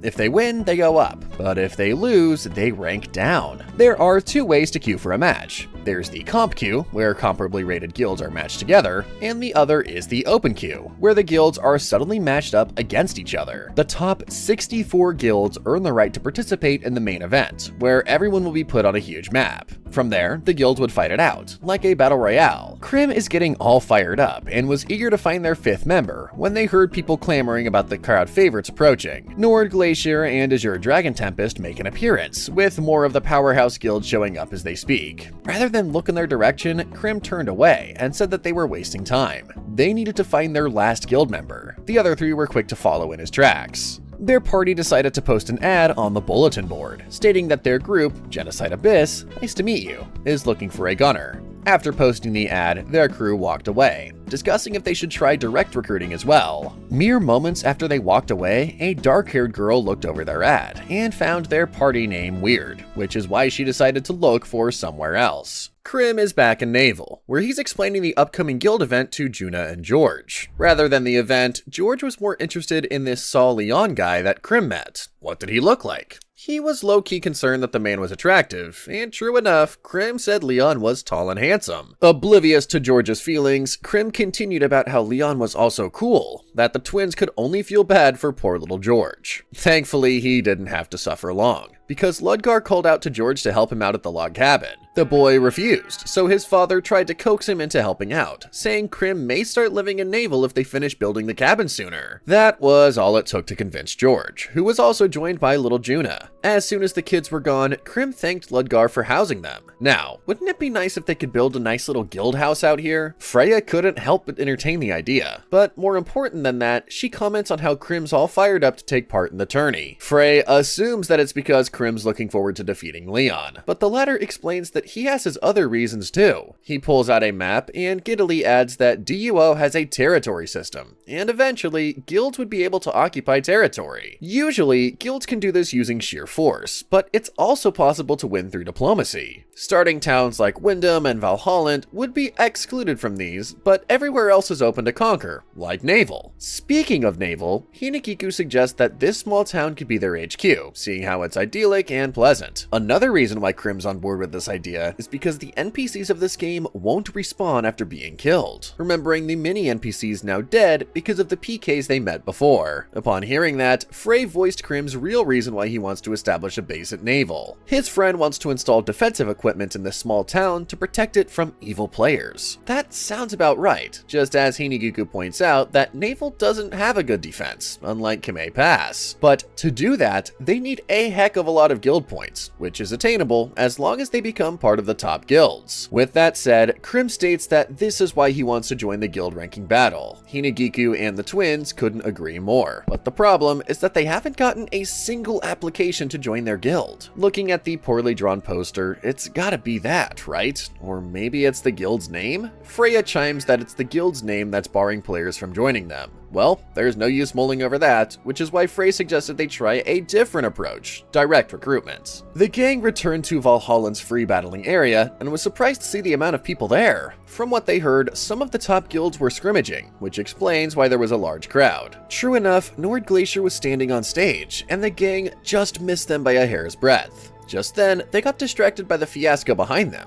A group of people wearing hazmat suits sprayed something and cleared the crowd. But just as one of them reached Krim, the girl removed her gas mask and gave Krim a sniff before putting it back on and saying that the latter is good. She quickly turns to Frey and sprayed him, just as a carpet unrolled and a voice asked if Krim and the others didn't know them. That's when White Lily, the guildmaster of Lily Garden, waltzed in, laughing as she made a grand introduction. She quickly hugged Krim, wasting no time to ask the latter if he wanted to join her guild. Huh?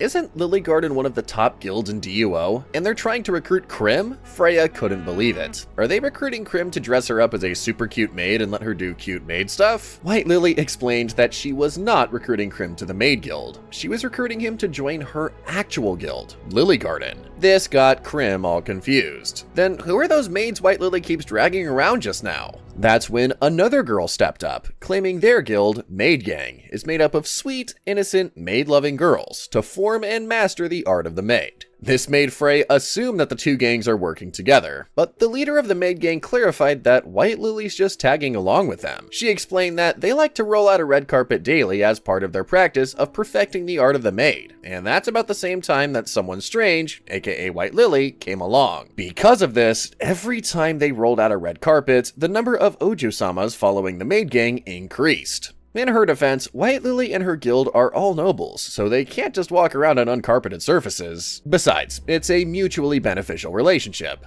The Maid Gang gets to practice their art, while Lily Garden gets taken care of. Looking at the two gangs like this, Hinagiku and Krim deduced that the two's relationship is like the symbiosis of a remora clinging onto a shark. But back to the point. White Lily claims that Krim would join her guild. Upon hearing her claim, Krim could only ask why. With a smile, White Lily said it was because of Krim's face. With a face like that, she just knew he had noble blood coursing through him. But before she could go any further, Freya snatched Krim into her arms, saying White Lily can't do something like that. Just then, a giant wolf loomed over the two of them, with everything clamoring that Aaron of the Black Wolf Squad was here. Just how the heck did this turn into a meetup of the top guilds? Aaron looks down on the two before breaking into a smile, apologizing and beaming as he says he didn't mean to startle them. Even Aaron's aware of how intimidating he is, and that's when he notices Krim-chan. It's okay if he calls her Krim like that, right? Krim, on the other hand, is a little more surprised that Aaron knows him. Who wouldn't know Krim? He's pretty famous for his katana skills after all, which is why Aaron used this as an opportunity to ask if he could share with him how to get katana skills. For legal reasons, Krim says he can't. Well, that's too bad. Anyway, Aaron directs their attention to the stage below, where Leon is being interviewed by AI-chan. The guy's really got a whole interview to himself, which just shows the top seed guilds get special treatment. Krim casually mentioned how it's no surprise since the guild rank battle is coming up when Aaron got all hyped up.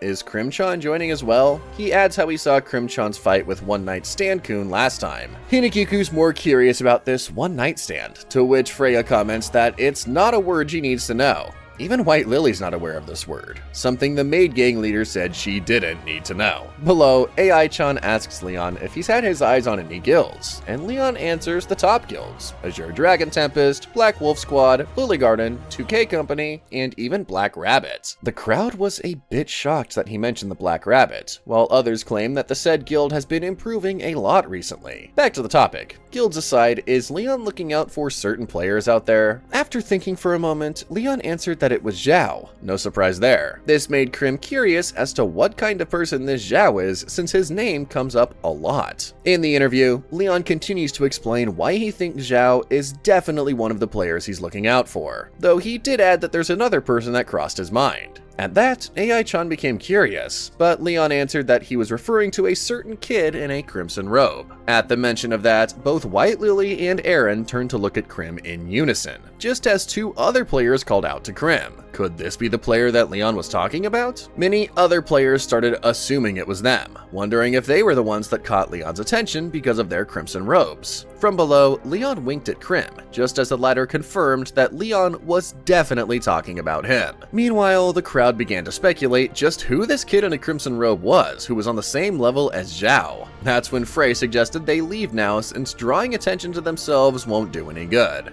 After all, they need to get their last member. Aaron, White Lily, and the Maid Gang decided to leave as well. As they walked away, they all thought about what Leon just said. They're not surprised that Leon mentioned Zhao since he's a worthy player, but to mention a kid in a crimson robe? Was Leon really referring to Krim? White Lily thought that Krim just happened to obtain his katana skills by chance, but what Leon said just made White Lily change her perception of him. Meanwhile, Aaron regroups with his party members, telling his leader Jonas how Krim's a dark horse. This made White Lily want to recruit Krim more, while Jonas remains unfazed, claiming they'll win no matter who they're up against. Because of what Leon just said, more and more people are showing more interest in Krim because of his robe. This made Freya worried if the tourney would go well, as she noticed how the players were looking at them more. Frey was pondering over what Leon said, wondering if Krim had the strength of Azure Dragon Tempest as an organization. Would he have answered differently then? Krim is also mulling over Leon's answer earlier. If the latter views Zhao as his biggest threat, does that mean Zhao is stronger than Leon? The two boys were so deep in thought that Hinagiku and Freya decided they wouldn't lose in tenacity too. Fast forward a few days later. Their party sits by the park, looking up at the clouds in the sky, just as the bell dings, signaling the end of the entries for the guild ranking battle preliminaries. Ultimately, Krim and the gang couldn't find their 5th member. Upon hearing the members' woes, Ryanosuke couldn't help but act up.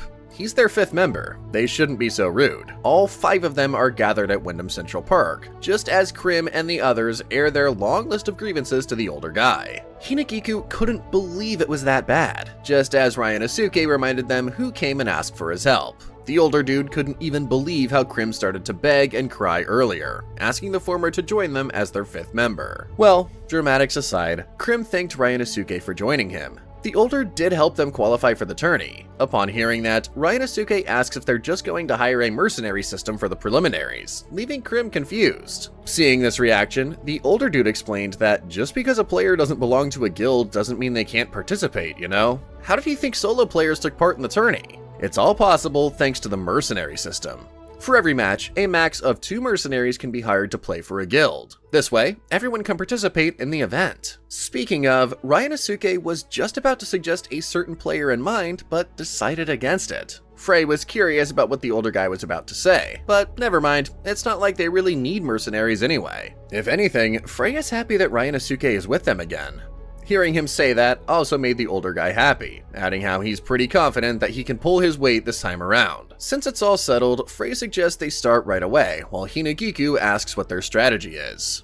Compared to the level-headed Frey, Krim has got all of his weapons out, eyes twinkling and excited to go all out from the start. They don't really need a strategy, they just need to raw dog it, since it's their first time anyway. With that, their party joined the first match, and the 5 of them were instantly transported to a jungle area. The crew looked around, surprised at the location, just as Ryanosuke explained that the tourney uses maps with randomly generated terrain, with each match consisting of a round of search, destroy, and respawn. The older guy puts his bag down and pulls out a weird-looking piece of equipment, claiming it's the most advanced technology Naval has ever seen, only to look up and see the 4 of them rushing in. Since they're still in the prelims, Krim thought it's better to go in with blazing guns. Frey adds that if they struggled in the beginning matches, then it would also mean that they'd be as good as gone. Fair point, which is why Uncle Ryanosuke decided to follow them and rush in too. Somewhere nearby, an unknowing party was taking their time, strolling the area, when a dagger flew straight to one of their party members. The sudden attack put them on guard as they scanned where the attack came from. Ryanosuke was proud of how his knife got to the enemy, even though Krim was the one who threw it. Well, the enemy's helmet deflected it, so Hinagiku and Rin decided to use Kokone instead. Before the enemy could do anything, Frey used a blinding spell to lock their movements, just as the 2 slashed their enemies in one clean swoop. With that, it was an easy first win for the party. Krim and the gang decided to ride the momentum and headed straight to their next match. Seeing how the group plays well together, it was win after win, leading to their ranks going higher each time. They went from 5-digit rank to 3 digits consecutively. After their 140th bout, they decided to call it a day. Based on the events today, they realized that there's a massive skill gap among players, which is not surprising since everyone starts at the same level. Give it a day or 2 before you can see a guild skill level based on their ranking. Krim suggests they take a break before queuing again when Ryanosuke said he needed to log out soon, since he has work tomorrow. The twins also needed to go since they had chores to do. Since they can only recruit 2 mercenaries to fill in their spots, they can't really queue up anymore. So with that, the party decided to wrap it up. Later that night, Krim could only look over the surrounding buildings from his bedroom. He was reminded again how he was stuck inside the game, unlike everyone else who could log out. It even made him start to believe that the place was real. It's been a while since he played PvP matches like this, making him think that it's not so bad to live in the game forever. As soon as he said that, he regretted it, so Krim decided to tune in for the night, but not until he peeked at the current rankings. To his shock, Krim couldn't believe they managed to grind until level 700 in just a night. He shared this with the rest of the party, and even they were shocked at the other guild's progress. Did those people not sleep? Frey assumes that those guilds rotate their fighters, so their guilds are active all the time. After all, the goal of the event is to rank the guild based on their strength and not the individual members. With that said, guilds that have a lot of members have the upper hand. Freya asks if they can even get to the top 64, just as Frey adds that it will be hard, since they only have 5 members. Ultimately, Krim suggests they take down the big shots, because if they win and their opponents are ranked higher than them, then their rating would go up higher than usual. With that, he proposes their giant killer strategy. They'll queue up against random teams until they come across powerhouse guilds and beat them. Giant killer, huh?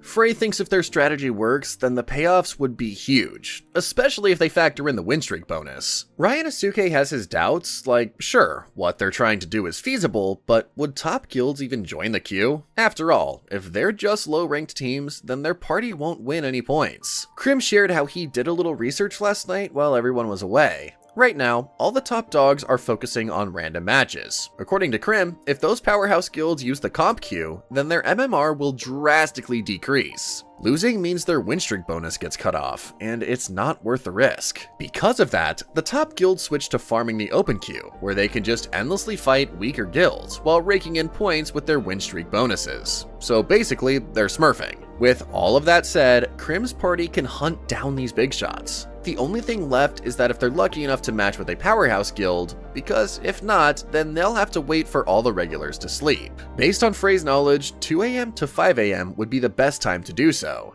Speaking of time, Ryanosuke asked how many play hours they have clocked in, considering how it's everyone's school break right now. Freya says that she's got 120 hours, while her twin says that he's got 280. The older man couldn't believe it. Wasn't DUO just introduced 20 days ago? In a shaky voice, Krim says that he just about has the same hours as Frey. But Ryanosuke was fast enough to see that the former has 480 hours logged in.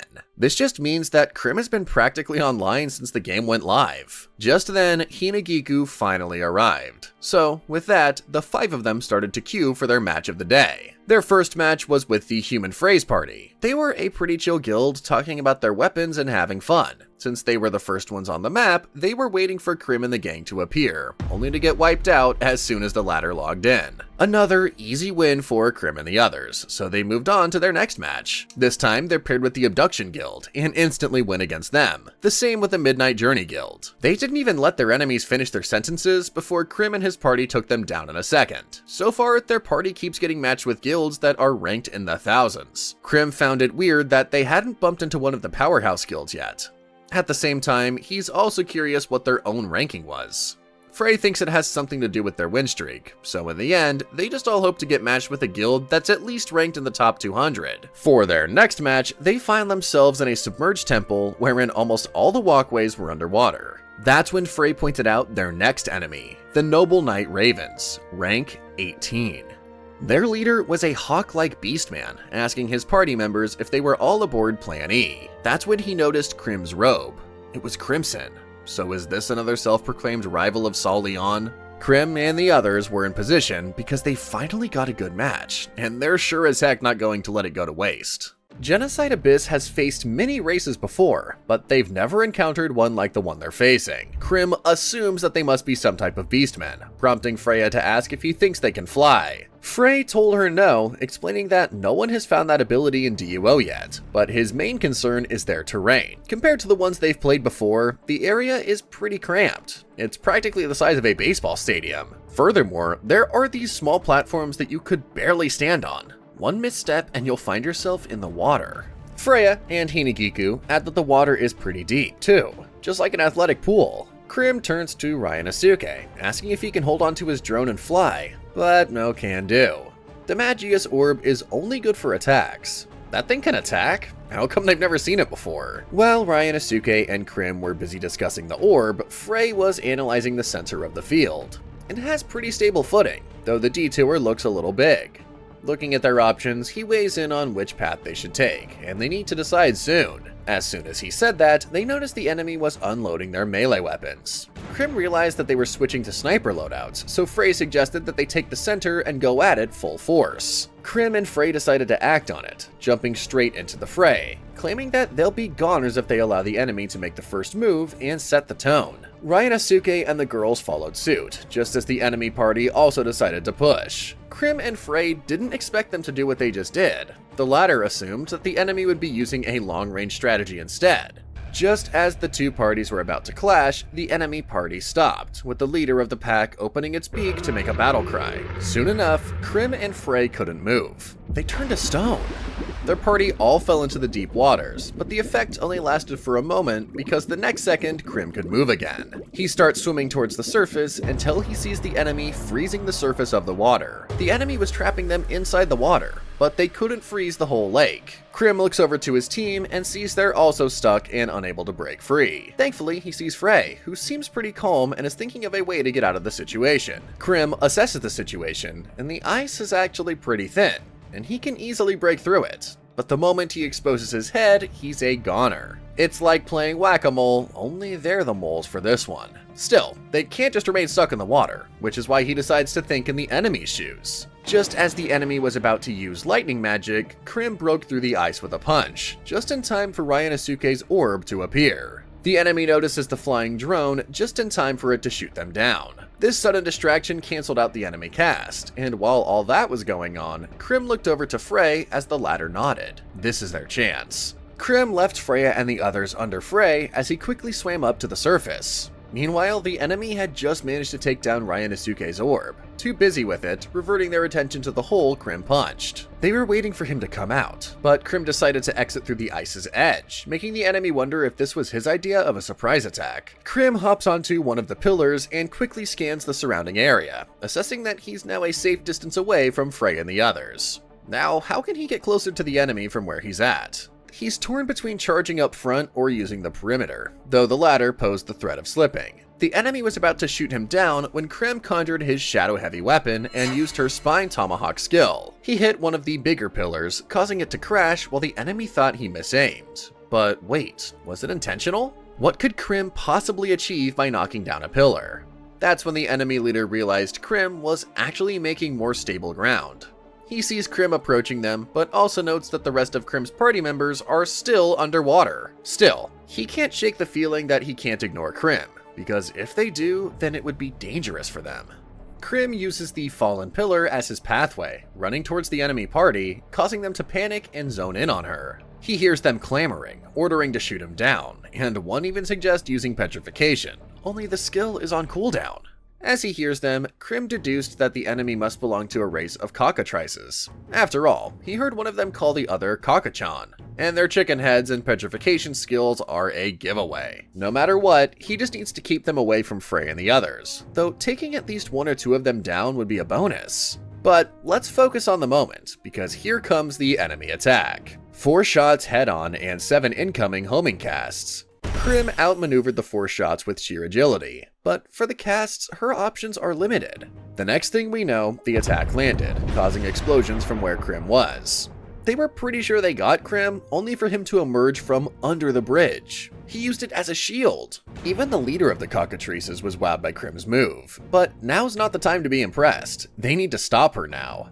The leader needed to steel himself and stop treating Krim like he's a mere rank 600. Seeing his skills up close, it's as good as the top team's ace. He orders his party to keep shooting Krim when suddenly the water explodes and shards of ice fly everywhere. It was Frey. He used destructive magic, Selective Blast. Krim couldn't be happier seeing his friend come in clutch, just as the cockatrice leader ordered 2 of his crew to watch the hole in the ice while the rest of them followed him to fight Krim.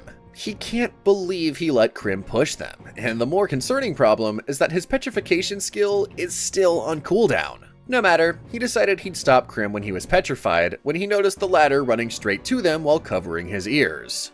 Did Krim notice the condition for the skill? Out of all the roar skills in the game, theirs is the easiest to block. But looking at Krim now, even the enemy leader noticed how the latter had a queasy smile when running towards them. It meant that he was just making a gamble on whether this tactic of his would work or not. Ha! What an idiot. The enemy leader has already dealt with one too many people like Krim. In fact, he's got his weapon for special times like this. Even though his petrification is unusable right now, with a weapon in hand, he can easily take down Krim.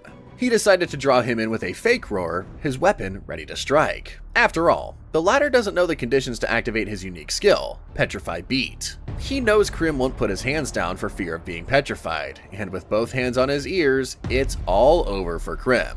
Before he could cut Krim down, the latter used his feet to parry the attack and use her whole lower body to tackle the leader. With his face right into Krim's groin, the leader couldn't escape Krim's tight hold over him. Moreover, in such a shameless position too. The leader continued to be suffocated by Krim's attack, and now he's sure that this is the person Sol Leon was talking about. With a quick move, Krim killed off Kagetora, the enemy leader. Meanwhile, Freya and the others finally reached the surface of the water. They barely made it in time, and from the looks of it, it's all over. Krim stood alone, victorious, as the prompt appeared saying they won, along with their win streak bonus. Thanks to the extra points, they jumped to rank 235, proving that their giant killer strategy is a success. They decided to keep at it for the next match as well, not knowing that Krim's fight with Kagetora was broadcast and watched by many players. Many of them recognize Krim as Potato Girl, while others claim he's the headhunter, and of course, the suspicion that he's the Crimson Robe Leon was talking about. After their battle with the Noble Knight Ravens, Genocide Abyss was the hot topic in the forums, especially Krim. It turns out the Raven livestreamed their fight against Genocide Abyss, so now the forums are blowing up with different speculations. Most prominent among them is the fact that Krim the Headhunter is actually a girl. Of course, there were others who knew the Headhunter was a guy. Besides, DUO's Krim is a different person. Nobody knows the truth, save for Krim and the gang, but many players can't deny that Krim and the Headhunter have similar playing styles. Another player pointed out how ever since DUO started, Krim the Headhunter hasn't been spotted in any other game, thus fortifying the theory that he and DUO's Krim are the same. The conversation shifted when another said that it's a common trope for beautiful girls to hide under a full suit of armor. After all, if the Headhunter wanted to hide the fact that she was a girl in VR, then having a full suit of armor would be the best way to do so. This just gave some pervs the idea that the Headhunter is one of the Kill Me Knights, but some pointed out that the Headhunter is way too strong to be even captured in the first place. The bottom line is, they can theorize all they want, but it could be all a load of crap. That's when Bianca, the leader of the PK Guild, anonymously joined the forums and shared a photo of Krim. It was a close-up photo of Krim, claiming she snapped it when the former attacked her and how Krim dodged bullets just like the Headhunter.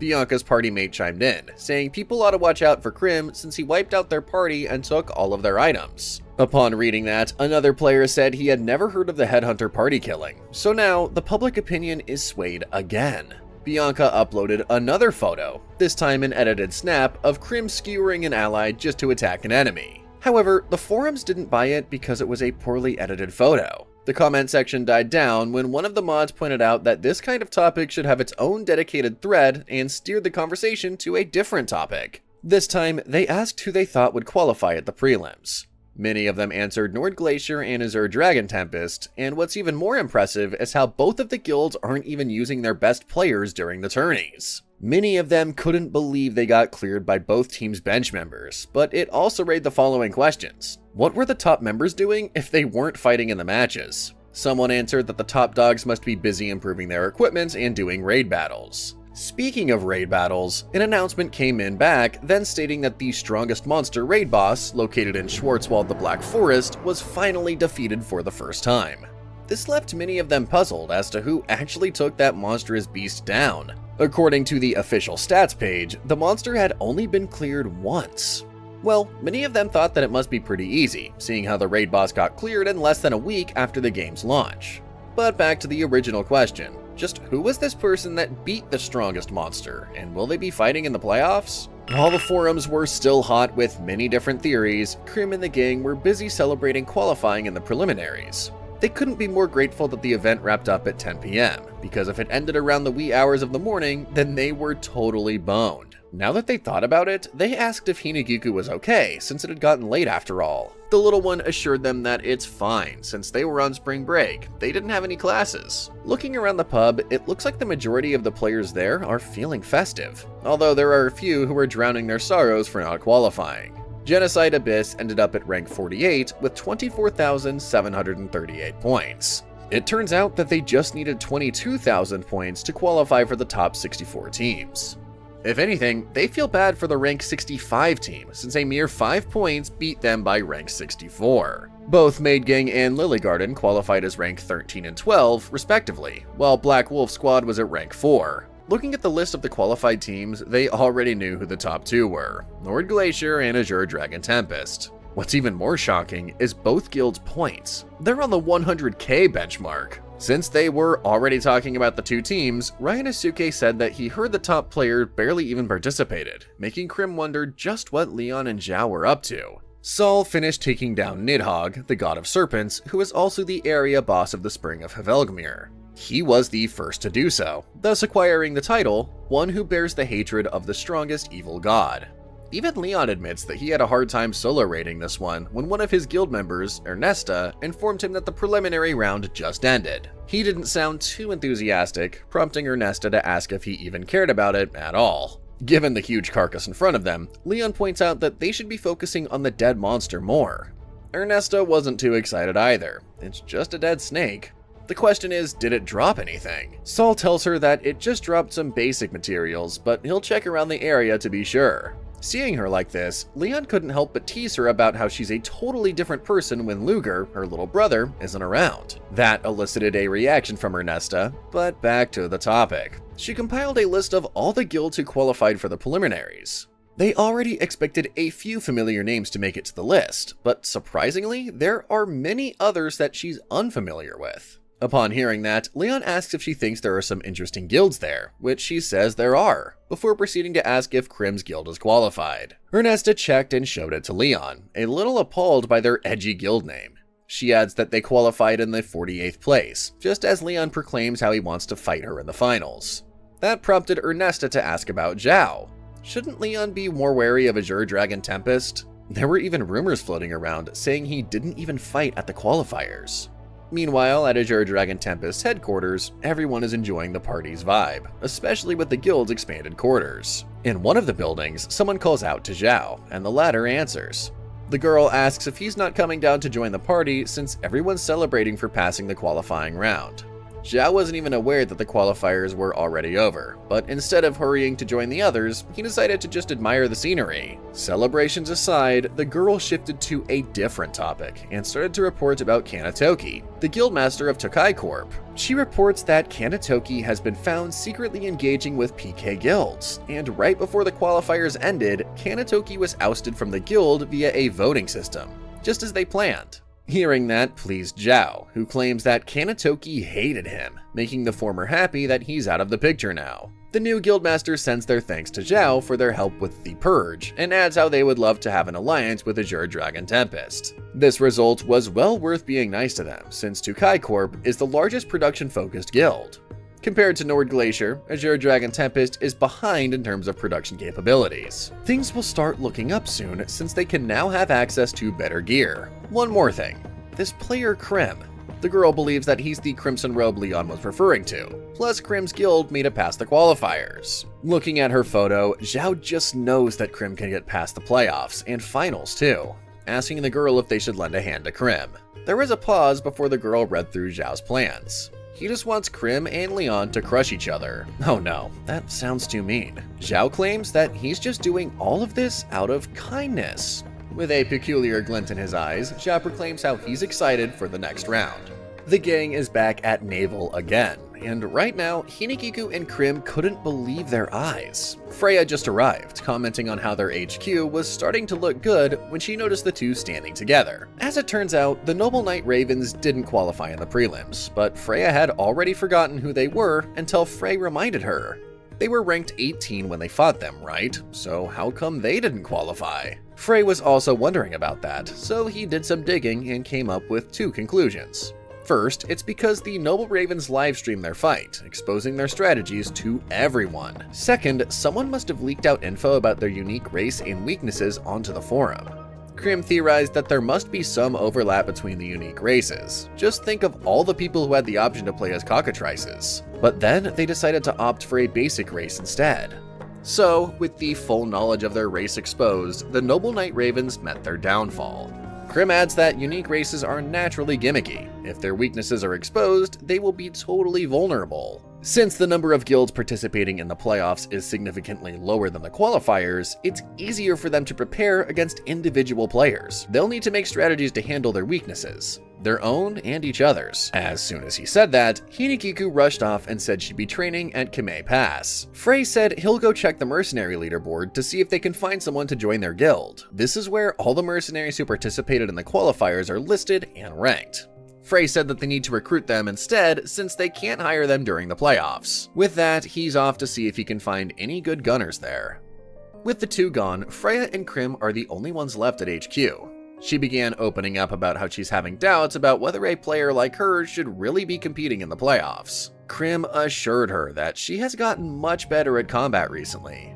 That may be the case, but she's still not sure if PvP games are good for her. In response to that, Krim said it should be more about Freya's mindset. She has her own way of playing and enjoying the game after all, just as Krim proceeded to call her by her real name, Hijiri. Now, it was her turn to call him Kuo, and she asked what his thoughts were about the game. Krim said that it's hard for both kids and adults if they're left on their own.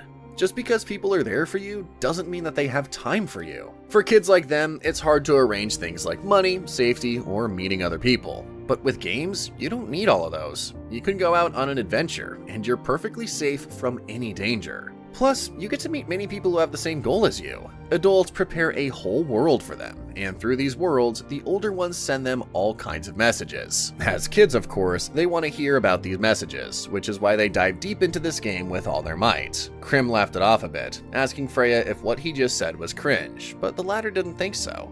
In fact, she never thought so deeply about it. Despite Krim's monologue, Freya is still undecided, so the former just told her not to force herself and just keep playing for fun. This was more than enough to cheer her up, so with that, she tells him she's off to Kime Pass to train as well. Now that Krim was by himself, it made him remember what his father said about them creating DUO for him. In the end, he still doesn't know what his dad wants to tell him. That's when he heard Ludgar and Juna approaching from a few feet away. Looking at how the father-daughter duo interacts reminded Krim of the one thing that has been bothering him about the game, specifically DUO's NPCs. All of them were born and raised in DUO, developing their own personalities that the game developers may not even know of. When an NPC dies, they don't respawn, so was it really necessary to make them as realistic as possible? Plus, making these NPCs act freely must have been a lot of work, which begs the question, why did his father make them so realistic? Was this something he needed to do?